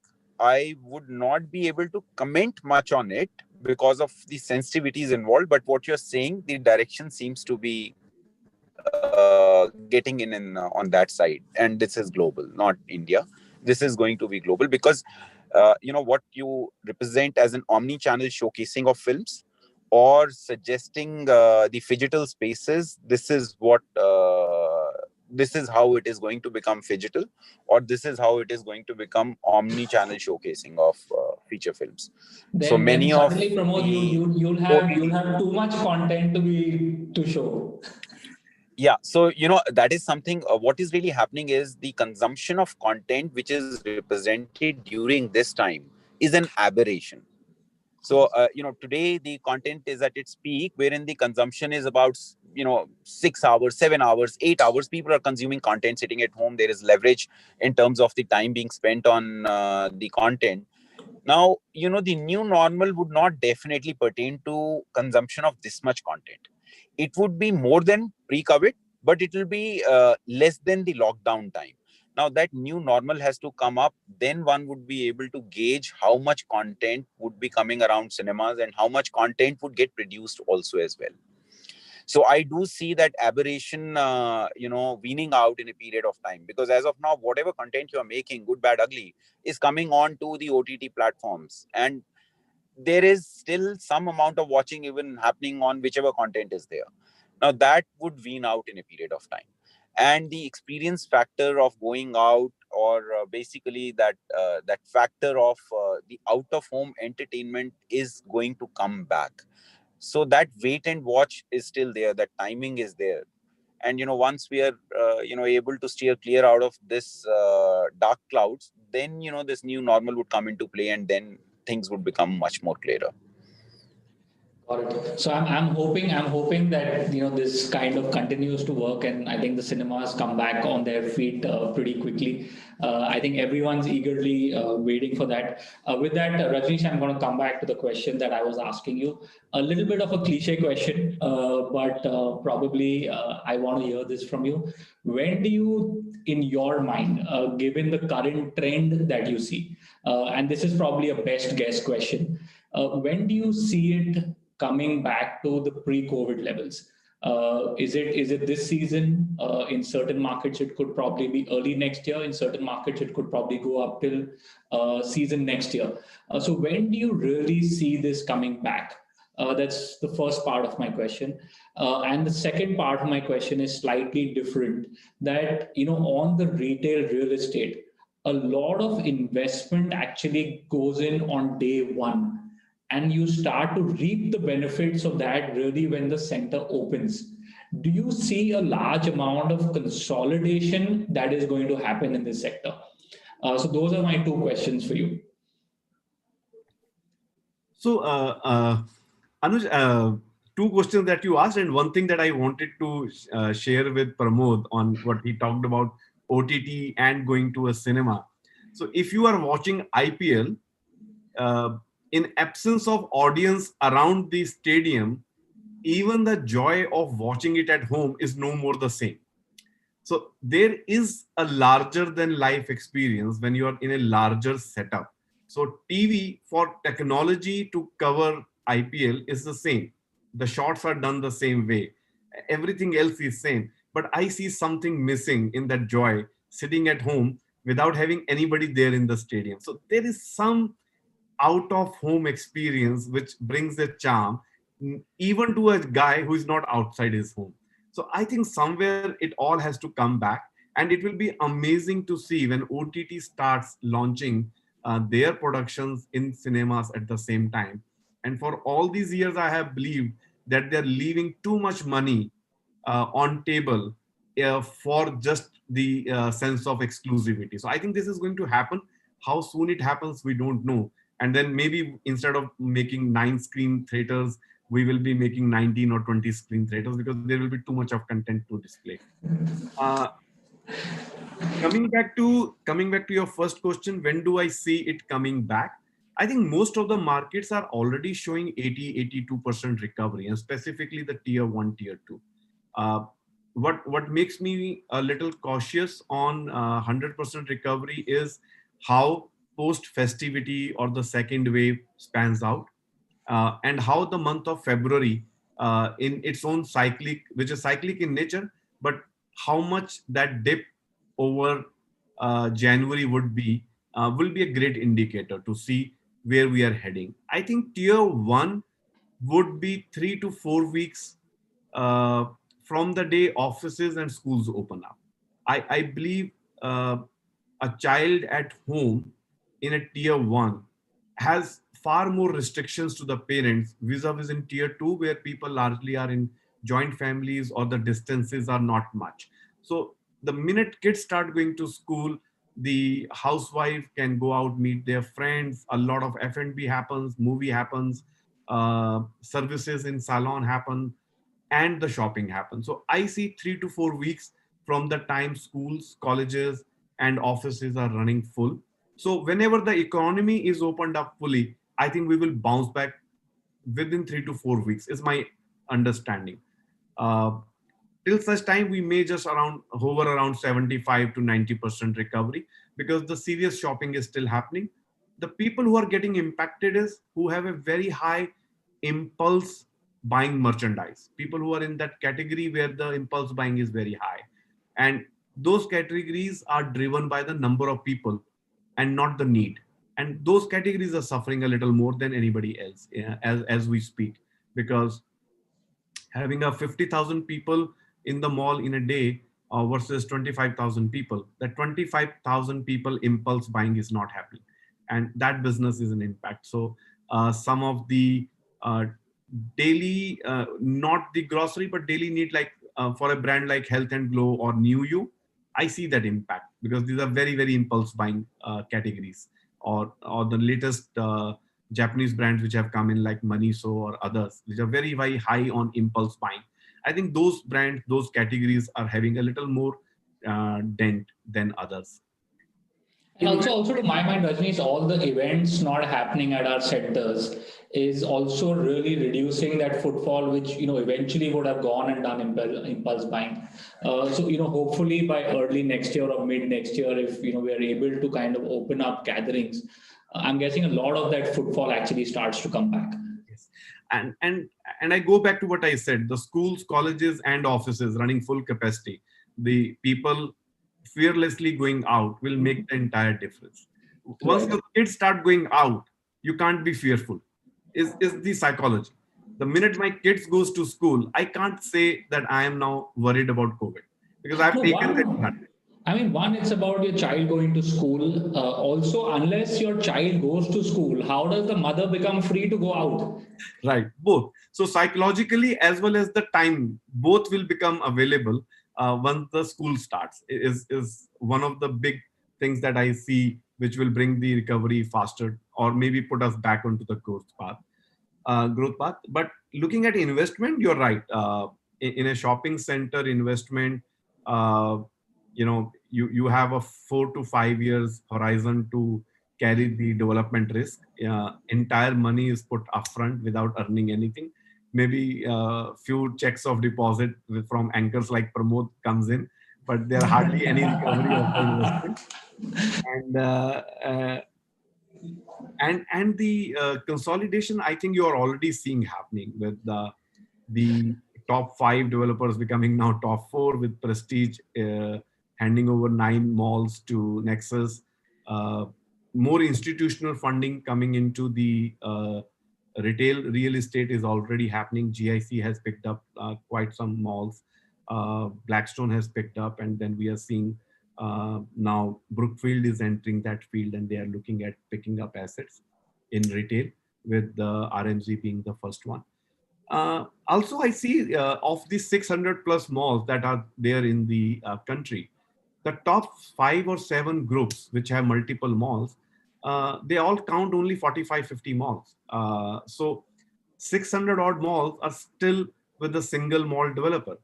And they have their limitations in terms of attracting talent, in terms of having a investment in technology, or, so, and the muscle power to do the right thing, invest back into the property, and to negotiate and understand how the retail trends are and who the new retailers are and what they're doing. So, and I think especially during these times, for them to negotiate a deal for themselves would have probably been the toughest part. Sometimes I believe the single mall owners were a little more bold because they were not carrying a baggage of bouquet. But yes, in a sense, the limitations does come in. And I think there's a huge opportunity to bring them together on a platform, whether it is financial platform, whether it is an operational platform, whether it is a tie-up. That opportunity does exist. And the benefits of scale will always be more than fighting it out individually. When you appoint an agency, you can negotiate better. When you speak to a retailer, you can offer, you can actually make a retailer enter country if you can offer him 10, 15 stores together. You can completely roll out strategy in India for a retailer if you have that kind of platform and if you have that kind of portfolio with you. So I do see there is an opportunity, and I think any industry which has been so fragmented, and you will see that last 10, 15 years, it has happened in multiplexes also. When we had too many multiplex chains with small number of screens with them, and it went through a consolidation because it is the need of the hour, I think, in our industry as well. Got it. So really, 3 things that I pick up, Rajnish, from what you said is, that one, obviously the opening up of the economy is really going to start to bring people back into the centers. And hopefully by, first quarter of the next calendar year, we start to normalize and people start to go out and spend. I think on the consolidation, really, I think this industry will need a little more patient capital. For sure, because it really gets stuck for about 4 or 5 years before you see light of the day. And I think, a great point you said that you will have to bring in operational efficiencies into a lot of these other 550 centers that we're talking about. I'll probably remove half of those, which is the bottom 300, because a lot of those could be strata sold assets. But I still think you're sitting on about 200, great assets, well located, rightly sized, but just don't have the operational capability to ensure that they move to the next step. So some great points. Mohit, I'm going to come to you, and I want you to spend a little bit time on this answer, because this is what I was really waiting for. My first question is, and you kind of partially answered that, to say that 95% of your hypermarkets are on the high street today, and really 5% of them are in malls. If I got that correctly. But my question is that going forward, do you see that trend continuing, that majority of the hypermarkets are going to continue to be on the high streets? That's the smaller question I have. The larger question where I want you to spend time is what you were mentioning on the Amazon front. We have historically seen, certain formats of hypermarkets. What I want you to do is give us a vision of what the hypermarket of the future is going to look like. Are we really going to see something change between today and tomorrow? And what does that tomorrow look like for the hypermarket business? So the first question, 95% of our stores are on high street, but only 60% of our hypermarkets on high street. So from a total retail footprint, it is 95, because obviously 700 supermarkets are on high street. Sure. So I think it's, if I can use the word, it's foolish to believe that you can be in a big box space and be completely out of malls in India, and we don't want to be. And cities like Delhi, even Calcutta, I'm sure Vidyut will agree with me, and to some extent Bombay, you just can't be on high street, and various issues, Delhi's conversion charges, land parcels, all kinds of issues which are there. However, the nature of the store now inside a mall for us is changing. Okay, because the store is hybrid, malls do provide good infrastructure. A lot of them we have direct access from the street, yet it plugs into the mall, so the mall benefits, etc. So some nature of that is changing. I think the store of the future, one key word is that grocery is a category where you cannot operate without offline. I think that's globally well understood. Every large global omni-channel retailer is doing that, whether it's Amazon with the Whole Foods acquisition, whether it is Alibaba with JD Mart in China, and that's the reason. It's one category which no global retail. I know a couple of them are bucking the trend, Ocado in the UK, Big Basket here. But by and large, the successful plays are omni-channel, and it's a coming together on offline and online. So the future to me is a compact, efficient box which drives traffic to online and helps online drive traffic to offline. Okay, consumer behavior in India, I believe, will only make this a much stronger model in India, like it is in China. Perhaps lesser than the US. I'm sorry, there is some work going on. That's okay. I'll explain that. I spent a few weeks in China in October looking at the models there. So every hypermarket in China today, every hypermarket is hybrid. There is no plain offline hypermarket. It doesn't exist. It's dead. Okay. Right. There is a JD Mart with 300 stores. There is a Hema with 250 stores. But all of them are on the same model, which is the consumer seamlessly go from online to offline. And it's very easy to understand that, So offline touch points are far more conducive when the consumer is living their day, going to office breaks, going back home. Those are very easy touch points for the consumer. And the online touch points are when so the online touch point for grocery in China is very different from India. There, it's a 30-minute ultra fast delivery, and they're promising to deliver you even if you want 3-4 articles, for which the consumer will not go to the hypermarket. So their online is playing the role of what a convenience or a supermarket does. So it's a very fascinating change, and I think similar stuff is going to happen here. We will have a hybrid model, and expect a big part of the business to move online, service through the store.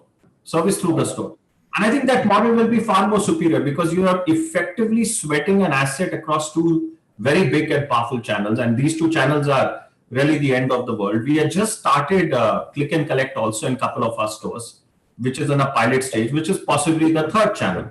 And again, click and collect now makes immense sense during COVID time because you control the time and you avoid the contact of the store if you're uncomfortable with it. Okay. So broadly, I think we will certainly go in that direction. The offline big box hypermarket is a dinosaur likely to die sooner rather than later.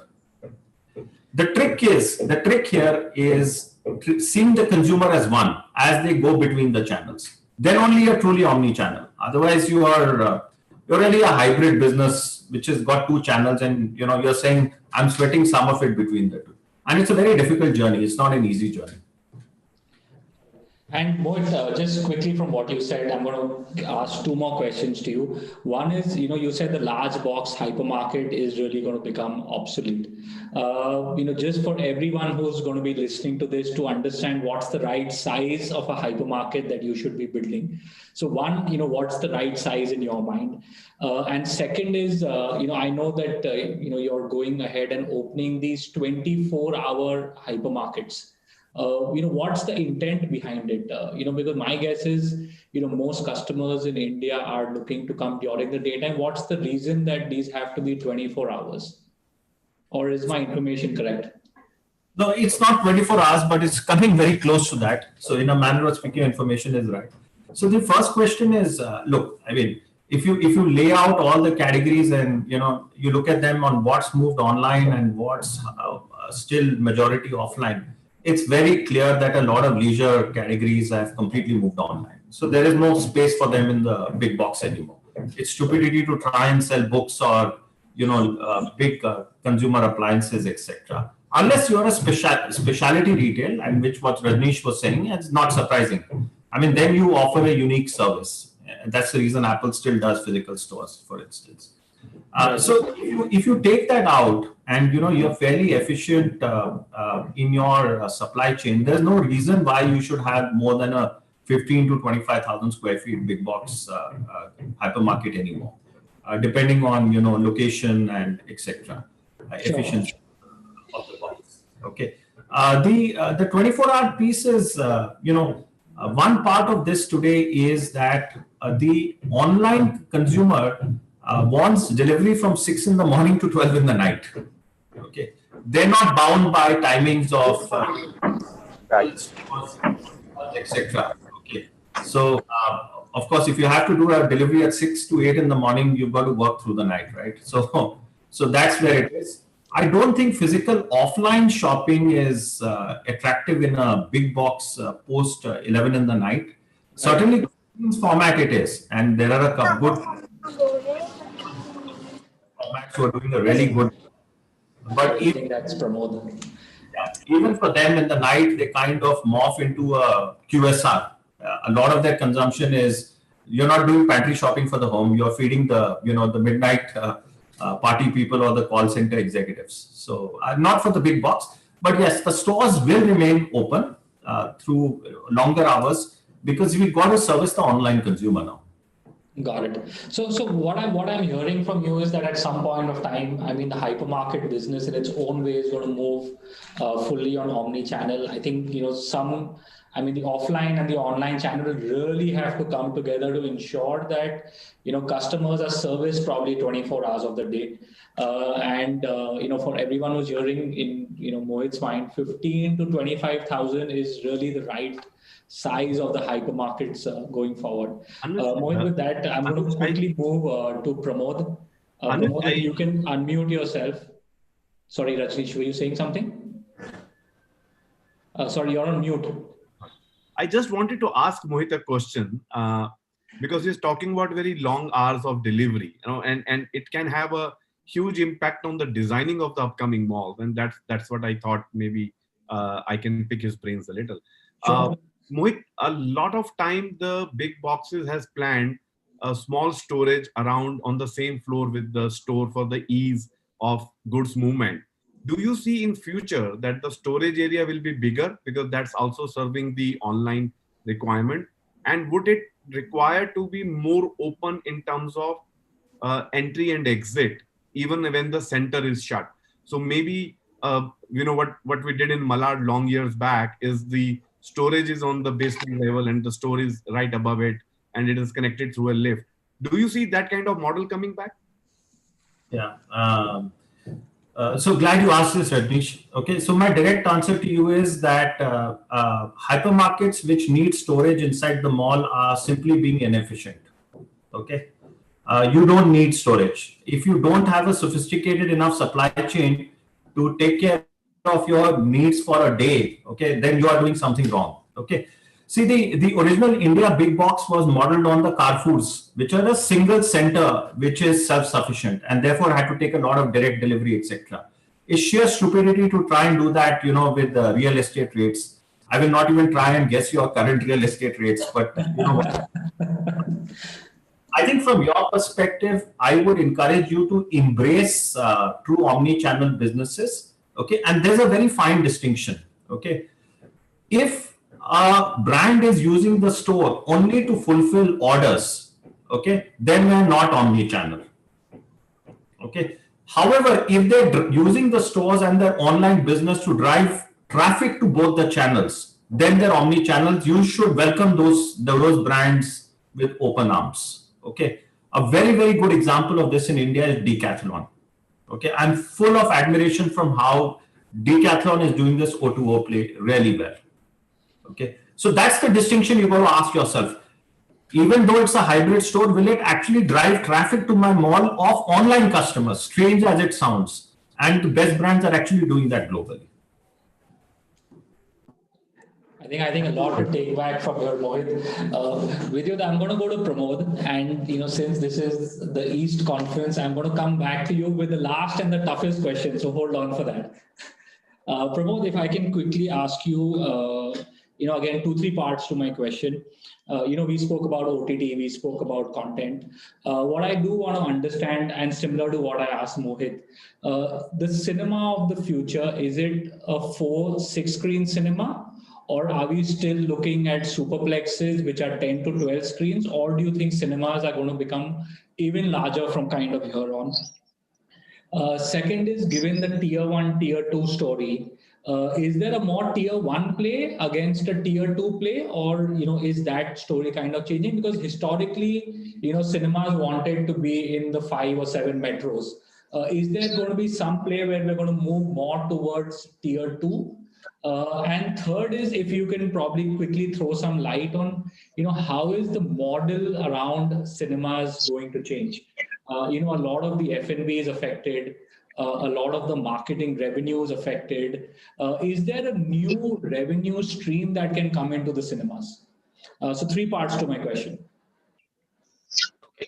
So, on the first one, wherein you suggested the size of the cinemas, now that's a geographical play that you do. 12 to 14 is the optimum size where you would be working around superplexes. Beyond that, the cinemas would not be, and that has happened across the globe even earlier as well, and it has resulted into rationalization. Superplexes beyond 12 to 14 screens would have a survival issue in the long run. The average size of a cinema across the country, if you were to look at multiplexes, would be in the range of 4 to 6.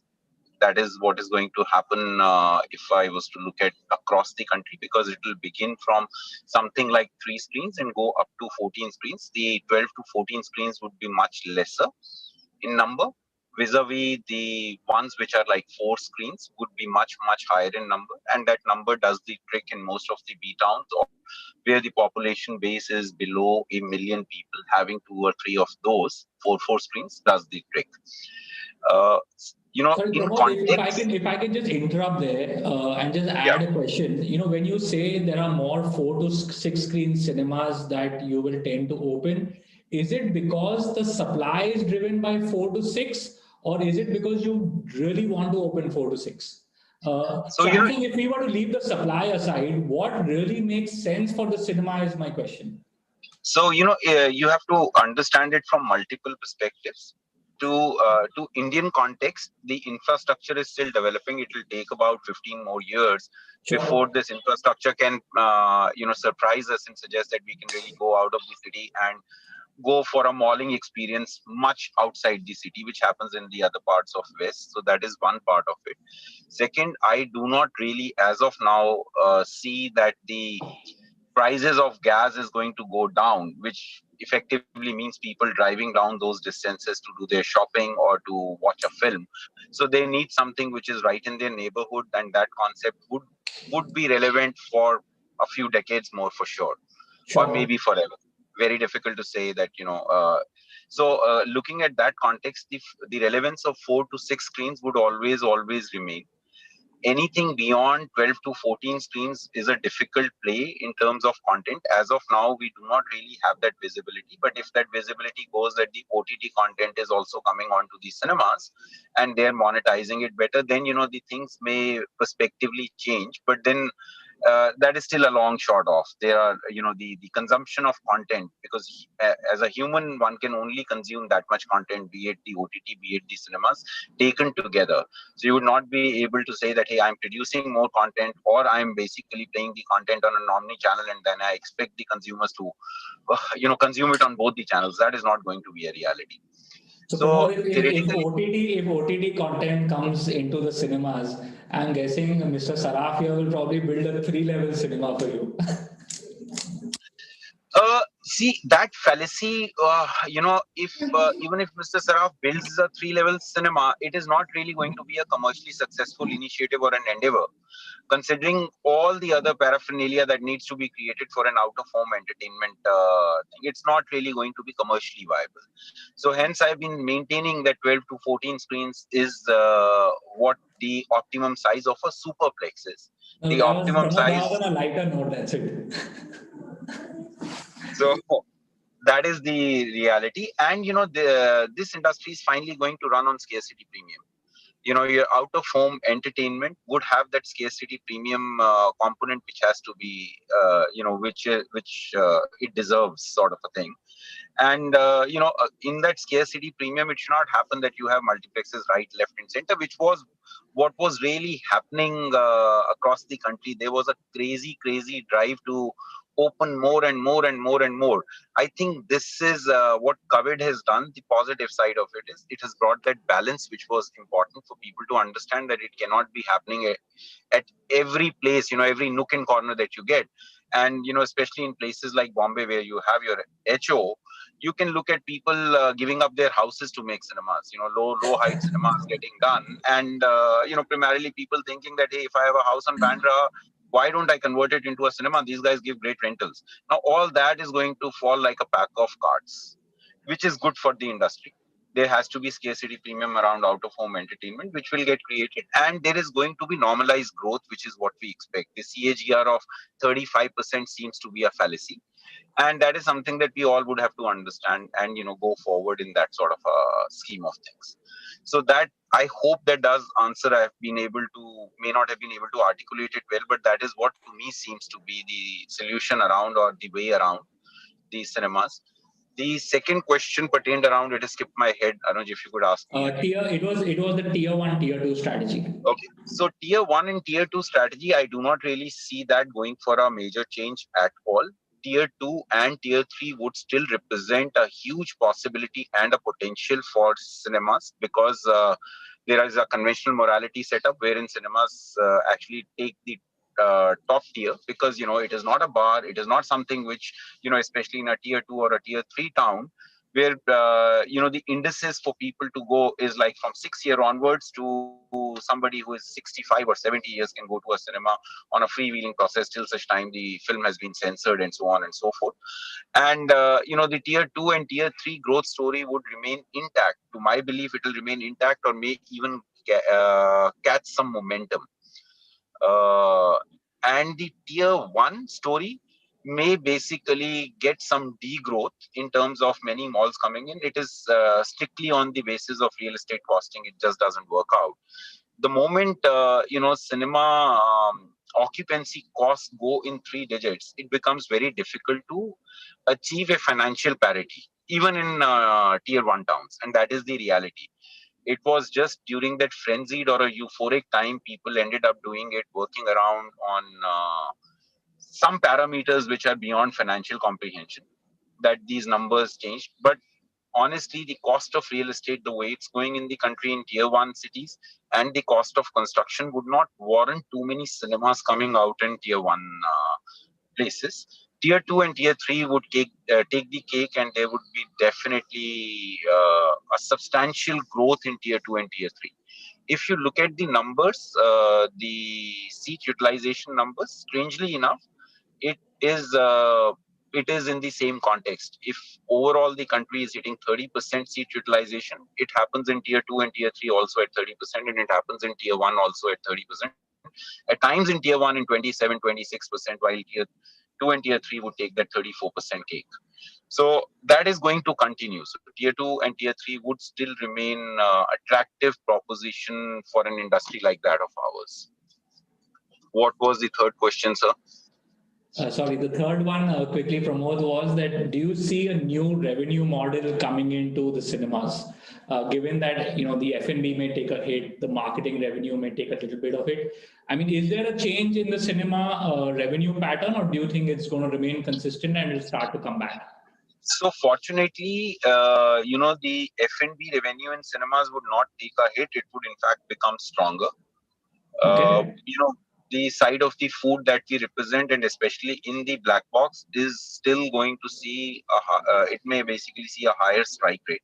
The pricing may come under a bit of a pressure, but that is like a normalcy thing, which will catch up.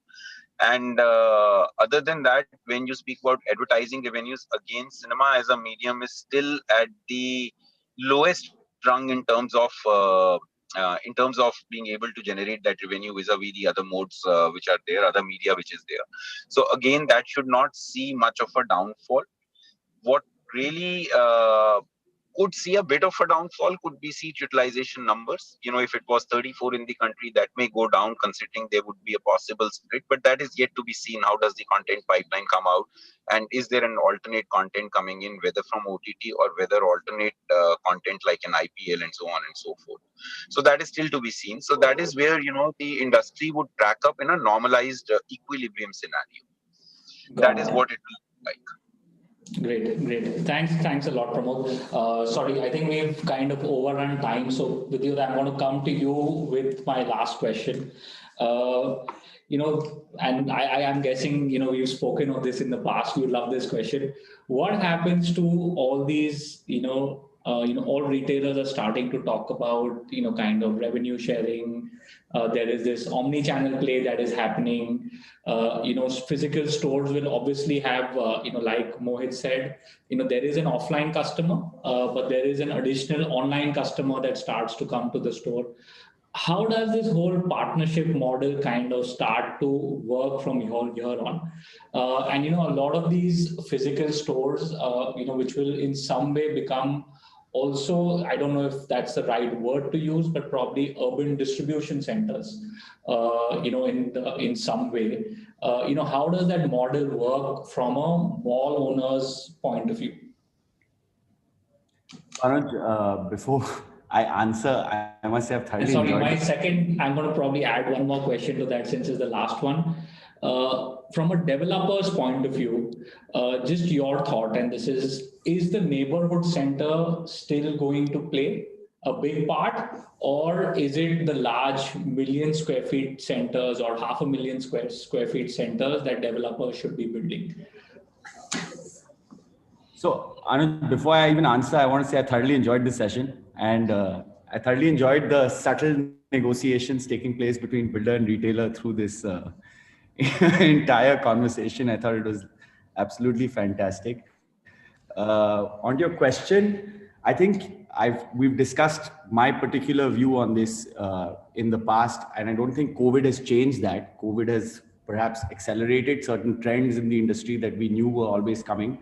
From my perspective, while the point of sale might shift online, the acquisition of the customer and the retention of the customer still happens in the offline space. This is something I've told you before. And the way we look at retailer stores in our assets is to treat them like customer interaction centers, as three-dimensional advertising below the line spaces where your customer is, you are acquiring the customer. Whether the point of sale happens thereafter at the store or moves online is irrelevant.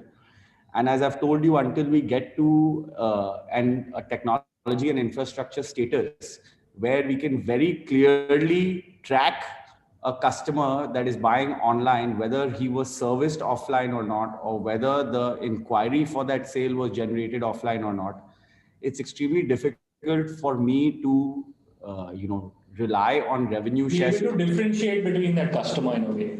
So it's very difficult to rely on revenue share structures then, where one doesn't know what share of revenue one has lost to online, even though you've serviced that customer. And as you know, for the past 5-6 years now, we've primarily pushed for fixed rental models. The same way hoarding on Park Street or ad in the Times of India, you would have to pay a fixed number to get that space. I wouldn't be able to go to Times of India and say, listen, I'm going to pay you depending on how many jeans I'm able to sell from the ad.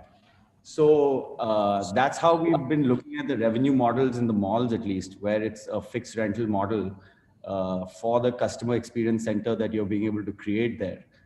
And I think that's how we'll keep looking to push it. Of course, you can't fight the technology. We need to embrace it. And from that perspective, I would be very happy if a retailer that's sitting in the mall is able to move a bulk of its sales online, because the cost structure for that sale, the profitability on each good of that sale is far higher happening online than happening offline.